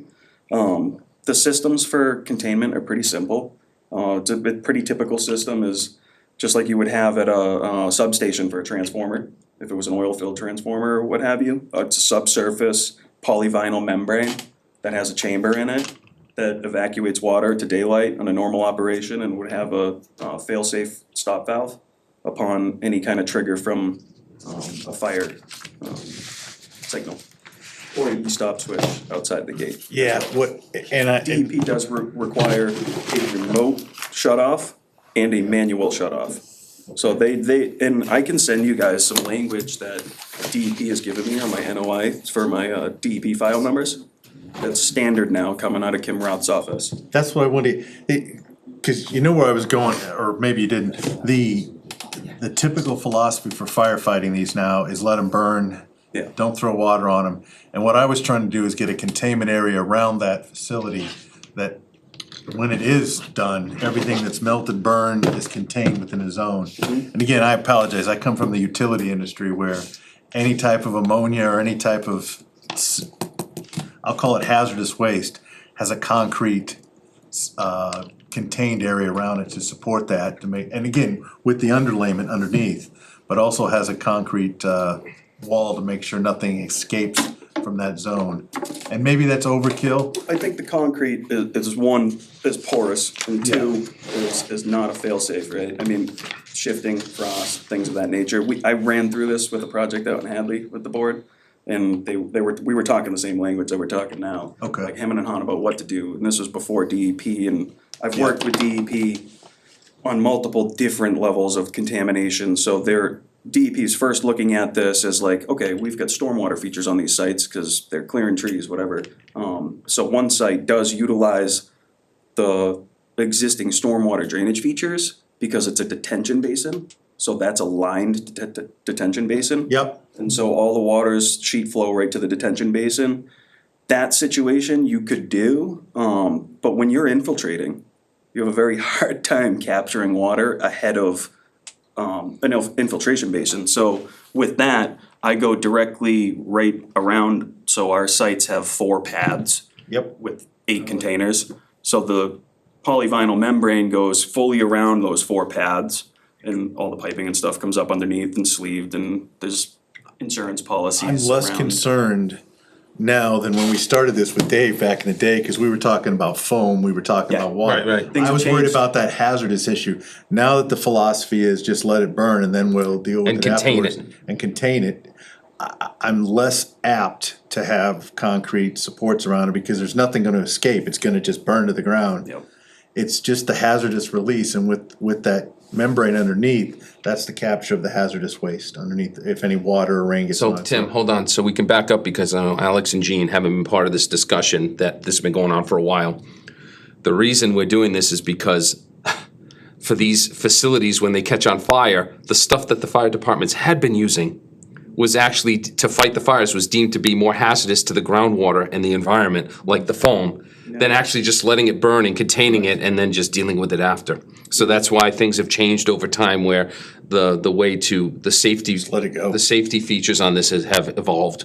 And even moving to water, the thought process, when you do that, you're actually gonna cause it to spread. Yeah. So the thought process is just let it go. So if you're gonna let it go, given all the forest fires and the wind that we have here, is there gonna be enough clearing around it that it isn't going to catch the woods on fire and burn the town down? Well, there still will be a fire response, my understanding is, but the fire response will not be acting on the zone where the battery area is. In the past, when there was a fire and the fire would come out, they'd either use foam or water trying to contain it. Right. Now they're basically just, They're just gonna come and monitor it. yeah, they're gonna monitor, but There contain the shouldn't be- area around There it. shouldn't be trees like right around it that are gonna catch fire. No, of course There's not. a buffer zone written in the. Yeah, there's a buffer. NFPA codes call for no combustibles within 10 feet of the system itself. I can tell you when you come down to the design elements of a site, you have your container that's a minimum of 10 feet from the fence, and the fence is a minimum of 10 feet from your trees. So typically, there's a built-in buffer of about 20 feet to any kind of burnable. And that's given if there's no access road on the side of that fence or what have you. But there's been a lot of change in response over the past couple of years as far as how these systems should be put out, like Tim was saying. And there's a lot of information out there with the EPRI, the Electric Power Research Institute. EPRI, yep, that's what it It's is. done a lot of water testing directly with the consultant that I use out of Ohio. They burn these every day and they collect fire water runoff based upon certain responses. So if they're taking a offensive response, they're gonna start spraying at the battery. That's gonna bring contaminants outside of the cabinet. So that's not a good response. It's gonna continue to spark and make more fire. So it is the ideology is to let the energy burn out because that's what you're doing. The fire is not a combustible fire in the sense of an air oxygen and the oxygen spark and what have you. So in the sense of a battery fire, it's a thermal runaway. So you're burning energy off at a fast pace, which is causing the flame.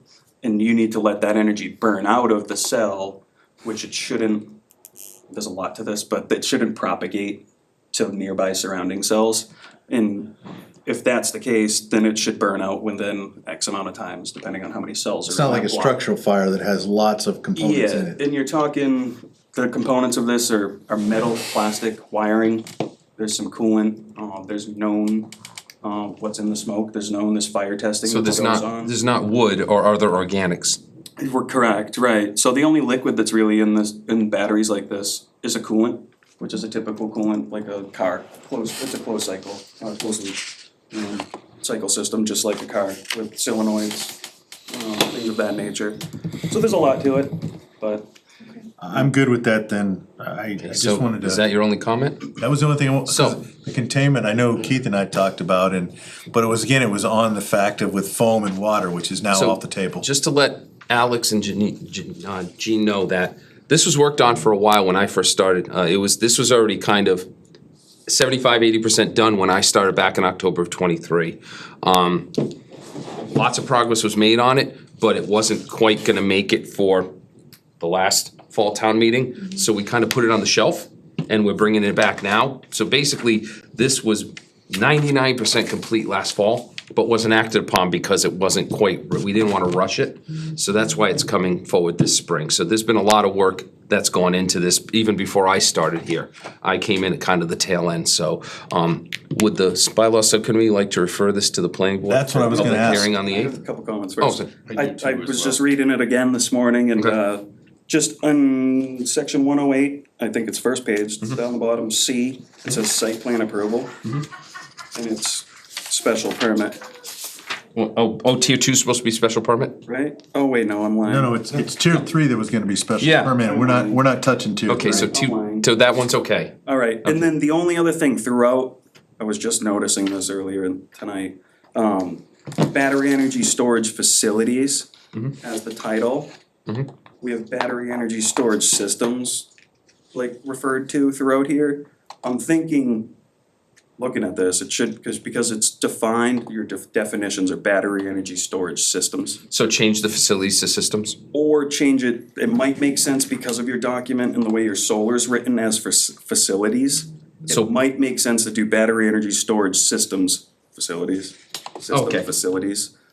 Just because I did notice like, where was it? Section 111 exemptions, solar energy facilities, so you Okay. say solar energy facilities. So just be consistent, so battery energy storage Yeah, that system was- facilities. It sounds weird, but it's gonna be a comment probably. This is from- Massachusetts. From the Attorney General though. It's- There could be everything's weird. Ambiguity like that. Yeah. So just to stay consistent, the Attorney General's been pretty good about approving stuff coming out of towns lately. Okay. Which has been nice to see because I've been working with many towns throughout the state on bylaws just like this for the past 4 years. Almost every town I'm in with a project, they try to go in and reasonably regulate the projects. The projects are really regulated by the state entities with NFPA codes in it and all that anyway. It just comes down to like zoning and setbacks, buffers, things like that, that individual towns really need to address, so, Should, to, it's pretty, to your point on C, over on the table that we have for tier two battery energy storage, we do have special permits required for, For tier 2 in the R40 and the R60. yeah. But and not in the also light down industrial. In the watershed, so, I think that table needs to be modified. Look at the description above. So it's supposed to be, you think it's supposed to be special permit throughout? No, Oh, it is, in the part of Heritage, solar facilities, blah, blah, blah. Okay, show me. Y means use is permitted by right with site plan approval. oh, Okay, so those SPAs. Oh, yeah. should be wise. yeah, that's what I was getting at, Norm, yeah. Okay. and I'm almost thinking that section C in 108 could just defer to section 110. That's what I was thinking, just defer to Just to get table. rid of all the mumbo jumbo. Hold on, I see that a hold on, lot, hold on. but that's obviously Hold on, up to the gotta catch board up. for their discretion and how they wanna see that go. Okay, so what are you talking about? On 108, section C. Yep. We should probably say defer to, somewhere in the terminology, defer to section 110. So just for that paragraph C? Yeah. The question I was gonna have, it says not associated with on-site solar shall be permitted. I think we should take that all out and say tier two battery energy systems. Well, hold on, Tim, I'm trying to keep up with you. I'm asking, Okay, before we get okay. into anything. I think section C, we should put tier two energy storage systems, refer to section 110's, table. Instead of going in, trying to define between on-site Okay. and districts. So just Because make your, it your simple. use table section above, like the location section has great language. Yes. So to refer to that is what you wanna do. That's what I was getting at, John, so I was gonna simplify the hell out of it. Yeah, that's good. So just one sentence. For tier 2 battery energy storage system facilities, not associated with da-da-da-da-da. So how do you wanna word that? I would just say tier two battery energy storage systems refer to section 110 table. Okay, excellent. That's it. I Yeah, mean, just make sure that references, not associated with on-site solar, obviously, keep that in there. would you keep the on-site solar in there? Yeah, so the C is specifically speaking to a tier 2 that's not co-located. Okay, so after generation, strike the rest of that and refer to section 110 table. Yeah, or shall only be allowed per No. section Yeah. 110. Yeah. Something along those lines. That's fine. Yep. It seemed like a lot of, like, looking at C and then I'll make looking at the above language more, table. I'll make the language consistent throughout, so. And the reason I like that is because tier two can go up to 10 megawatts. Yeah. That's a big S. Right, and honestly, the EDCs aren't really allowing anything over 5 on the distribution grid. So Trust me, yeah. So hold on, so on the table, on the right, it should be special permit for R40, R60, special permit for water protection, and down below, Yes. Y in light industrial? Yeah, Okay. Okay, and still special permit for large-scale solar in R40 in that middle one, Yep. and for the watershed, okay. correct. Everything else is, and then, town center, for small scale's got special permit and village center. Okay, everything else is either no or Y, okay. You got it. Okay, thank you. Other than that, I, with those modifications, I guess I would, Public hearing? I don't think we had, I have a comment or two, just. oh, I'm sorry, go ahead. If it comes before a motion. Well, let's get the comments in then, Keith, cause I wanna basically, John has a complete package. Yeah, I think the product looks really good between Tom and John. It's very thorough. My comment would be. Well, I can't take much credit for it, Did you- I just formatted it to fit our bylaws. Okay, well, it looks A lot of it very comes from clean. other town bylaws that were done. Thank you, Tom. I appreciate it. Worked with us for a while on it. The environmental stuff on section 108, or 115, subsection 115, section C. Since I didn't realize what liquid battery components meant, maybe it doesn't matter today, because you just said it's referred to as coolant, but there's no definition for it. For what? There's no definition for what liquid battery components are. I figured it was That's a good point. a type of battery, so I'm not sure if it's, if it truly would trigger something that maybe Tom, do you have a definition for liquid battery component? I have an opinion on your mind there, and I agree with you, cause Okay. there are like sodium ion batteries now. So they're like a flow battery, where you do have a liquid on site, so you wanna avoid, in my opinion. you Yeah, wanna I thought avoid there, that. I thought it kinda looked like there are batteries, So. based on language, could be liquid, not just coolant, which is The exception for. gonna burn off much quicker, I guess. With the exception of, I think there's some language. You know, is that the fancy batteries, or is that the old school batteries? So or- what this is really speaking to is like, there's no hazardous chemicals shall be permitted with the exception of like the ethylene glycol that could be used, not that ethylene glycol is a hazardous substance, I've been picked Yeah. up on that. But I think it's speaking to that, like the components within the R34A systems or something like that, and the compressor. Yeah. Things of that nature that are, Yeah, it's not like heavy metals when you're saying liquid battery components. Okay, right. and that's why I wasn't sure if it should use a definition. Yeah, most of these are all solid state batteries in that sense. There's an electrolyte that separates them. Is there a definition, Tom, we should put in for that? Liquid battery components. When I say definition, and then you could put in the definition, liquid battery components such as, and give an example. Let me just see real quick what, Right, what's your other question, Keith, while we- Just to have it open to the board, we've talked about if there's a fire, if there's contamination, if there's hazardous waste, either with or without use of water. Since it's private property and it's possible that we're not allowed to tell them whether they can clean up or not, is it, who's the granting authority to really say, and I guess is there language, who or from where would someone be able to authorize that this needs to get cleaned up? Does the fire department require this document to say they're allowed to claim it's contaminated? And then my other. Would it be Board of Health? And then my other side comment would be if, say they refused, say if we couldn't tell if they cleaned it up or not. DEP. Yeah. and- DEP would be DEP involved could, immediately. private property or not, they can tell you have to clean that up. First off, there'd be I don't know. the fire inspector would come in and review it and come up with a solution of why it happened. And then from there, the DEP, my suggestion would come in, cause if you had a hazardous waste like asbestos on your property, I guarantee you the DEP's coming in and tell you gotta fix that.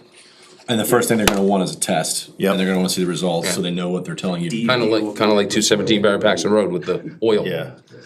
I don't think we need to define that in our bylaw, Okay. because it's out of our jurisdiction, Right, so to right. speak. Zoning doesn't, Yeah. My next short comment with that was, say somehow there's a refusal to clean the property where obviously this Four Corners house thing, they've said, or obviously this is long before most recorded stuff in town, but it's contaminated, but it's not been abated or whatever. Brown site. It's a brown site, so I mean, would be a refusal to clean, could that trigger abandonment?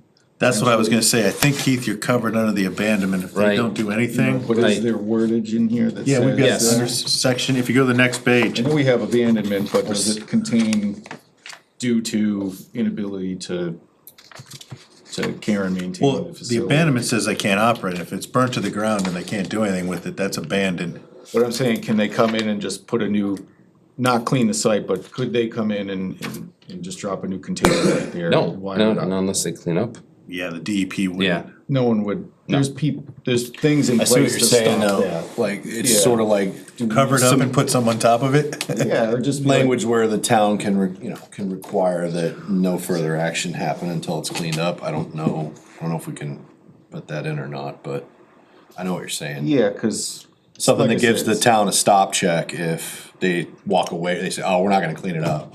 You can't physically make someone. Do you have anything? There's language somewhere. I'll Okay, get it all to right, you. he'll look it up, There- yeah. I thought it was in the, There's a financial surety talks about site restoration. So, I mean. No, he's talking about the I was definition. still looking at He's that, back on the definition. I'm sorry. that hazardous jumping. chemical, Yeah. it almost We're looks all like over it the was. board. Okay, so can you get that to me? Yeah, I for sure will. All right. Yeah, cause you guys haven't had any public hearings on this stuff yet, right? No, but we're gonna schedule Gonna one. be. Yeah, we're gonna schedule one for I'm gonna April take 8th. Tomorrow. Should we require a bond? There's We do. definitely more to that piece, But- because it really shouldn't speak to like, I didn't if see that that type of specific, but I may system have is missed that. used. Maybe I it didn't should see be a something bond around requirement in there. components for the operation of the system. And I think that's what the language in the Attorney General's Well, decision. that's what the definition could be, as far as liquids operate, The only whatever time the we would terminology You is. can Say, contaminate the site and you say walk this is away. what it means. It means You would need. typical Someone liquids has to to- operate the Hold on, system yeah. such as. Do one at a I think that's time. what Tim was getting at. Cooling, Yeah. Sorry, we're just All right, so, Yeah. all right, so let's, All right, so we got that. We yeah, got the he's gonna liquid get me a covered. definition. I wanna get back to the discussion about, should we put a section there for financial surety in case of a catastrophic failure of the site? How much? I don't know. That's the key. problem. I want $1 million. I like It's, that it's, number. it's difficult enough with sure. Well, the bond should be, I think, proportional to the people who are professionals in this field, not myself. Yeah. Who are, like, from when we do roads, sewers, like, we know, all right, this is the estimated value, this is the bond amount if we have to go in and do the road ourselves. If we have to go in and clean up a site, that someone says, I don't have the money, sorry, go pound sand, and we have to clean it up, I don't know what that would be, but, and we don't have to call out the bond amount in this, we could say that the bond could be reviewed and agreed Tom, upon. you must have language somewhere regarding surety for, Yeah, and I think you have the language, right? So, the applicant shall submit a fully inclusive estimate of the costs associated Oh, with there the you go. removal and prepared. So that's almost the last section there, 117C. And with that, all the towns I've been working with, they get that stuff peer reviewed. So they have. Right, so that's in there, the requirement for the cost analysis, but do we require the bond in our language? I didn't see it in there, that's the only reason I asked. it does. Oh, it does? Okay, all right. For surety. Yeah, you go. yep. And there's, that and easy? just to speak to the whole process that you guys would see in front of you, like, it's now typical for a town to send my projects to go to a sound analysis, like a peer review for sound, a peer review for safety, a peer review for civil. There, and it goes beyond that when you start being around aquifers with hydrogeological analyses and. As long as that's at the applicant's expense. Correct, and that's exactly it, and that's something that you guys should be doing as a board with these types of projects. Well, yeah, and the surety is just to prior inspection of the applicant. And that's just to say, final inspection, that's just to operate. But if they don't wanna operate, does that language hold true if there's like Tim said, a catastrophic failure? Yeah, so the bond language is in there, but does it cover us if they walk away from the site? Yeah, that's. Is that not the language from your solar bylaw? Yeah, I we've think got it it is, here. right? That is. Yeah, that's exactly from it. Here's what it All says, right. absent notice of proposed date of, this is for abandonment, absent notice of proposed date of decommissioning or written notice of extenuating circumstances. There we go. That's sort of the catch-all. So a chemical spill would be. Yeah, exactly. Another way of That's my putting it. catch-all. Well, the thing is, Keith, here's the thing. Yeah. With all bylaws, you want an amount of flexibility in there, cause if you try and pigeonhole it, you're gonna create a loophole. So keep it general, and I think that's perfect. Yeah, as long as it's there, Yeah. you know, it just, you don't have the legalese fully down. Yep. That's a great point. Okay, so, I've got some tweaking to do. Yeah. Tom's gonna give me a definition of that liquid portion, but other than that, can we schedule a like to public set a hearing for hearing. this? For Ship the it. 8th? What's that? Can we ship it? I'd like to, see if, the bylaw subcommittee's apt to forward this to the planning board so they can set a hearing on this thing. What's the will of the subcommittee? I'm ready to go. I mean, I've been You guys have put so much side. I mean, I feel bad even making comments, to be honest. Dave brought Tom in, what, 2.5 years ago, I think it Yeah, was? it's been about that, yeah. Yeah. And There was a lot going on. You And guys had a when lot of John bylaw showed up, stuff we were and a just lot of- basically getting ready to go, and then we were gonna do it this fall. Yeah. And the, I'm was good with suggested it. that we wait. Yeah. Okay. I move to send the battery storage. I haven't, I just wanna see if they wanna, Article to the planning board. yeah. Cause we weren't having, there's no hearing on this, we were just basically getting it ready to go to the planning board so they can set a hearing. Okay, but I need to do this now, cause our next meeting's on the 22nd. I need to get a hearing notice in the paper.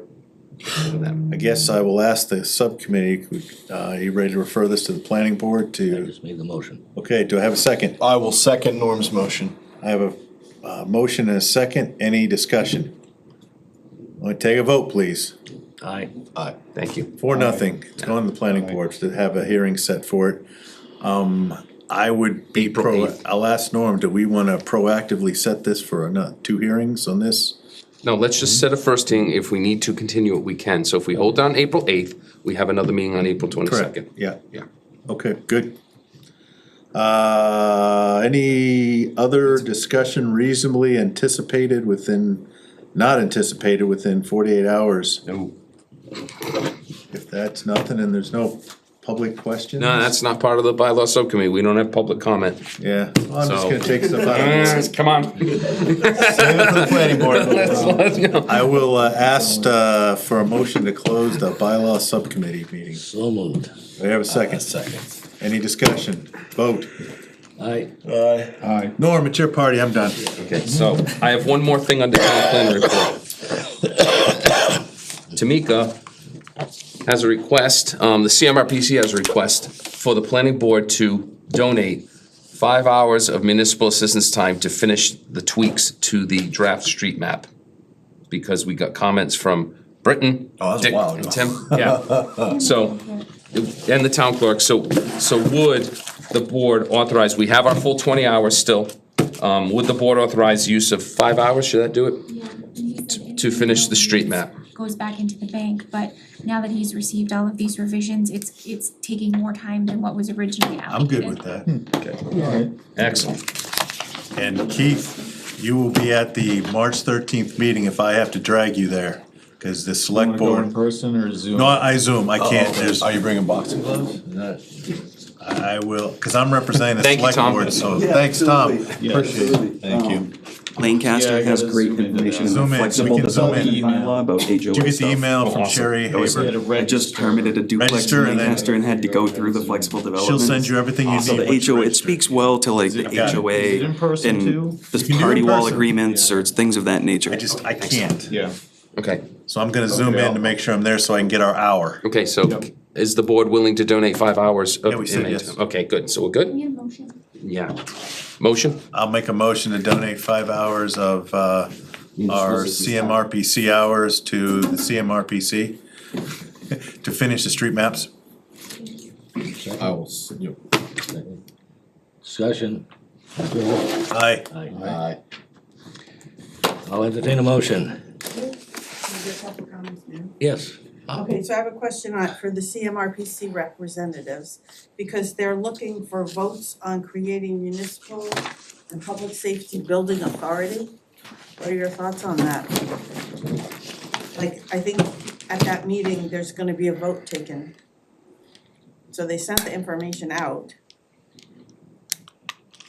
yeah, and they want comment from everybody. Yeah, This is my opinion. This is regional, right? I don't need anybody else telling the town how to do their business. okay, that's what I thought.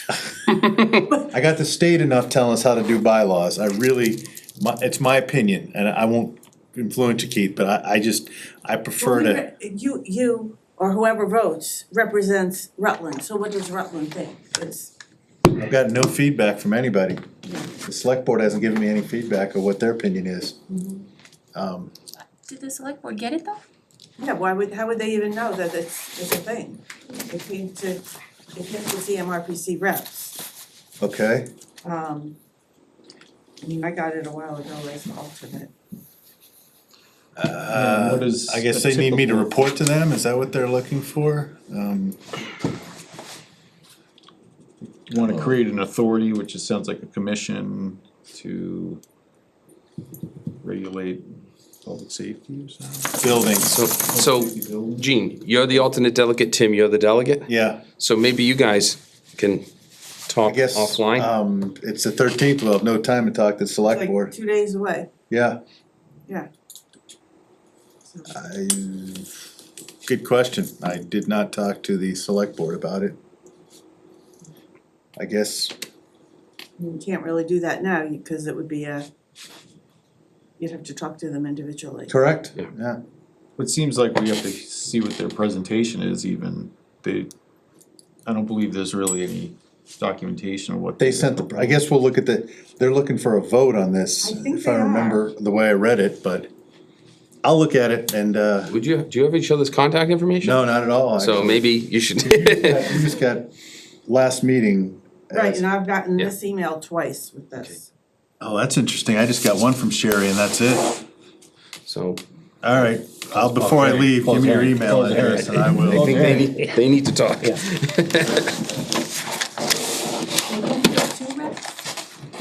He's with the planning board Right, and then I'm with the select board.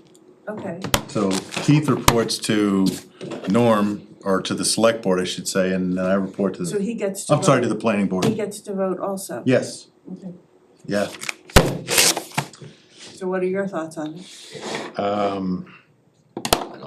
don't have a hint. This really wasn't on the agenda, so. Okay. Do not have a hint. Let's close it. I got kids, I got. Britain's glazing over here. Let's. I do got one quick one. Are we ever gonna get this master plan finished?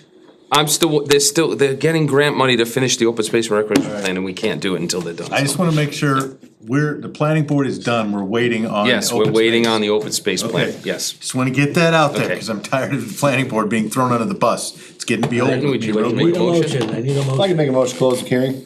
No. No, to adjourn. Or to adjourn. Sorry. Close the hearing. Take anything. See, that's the state we're in by this time of the night. Well, we're kinda having a hearing there, so. All in favor? Aye. Aye. I missed We're adjourned. Dick.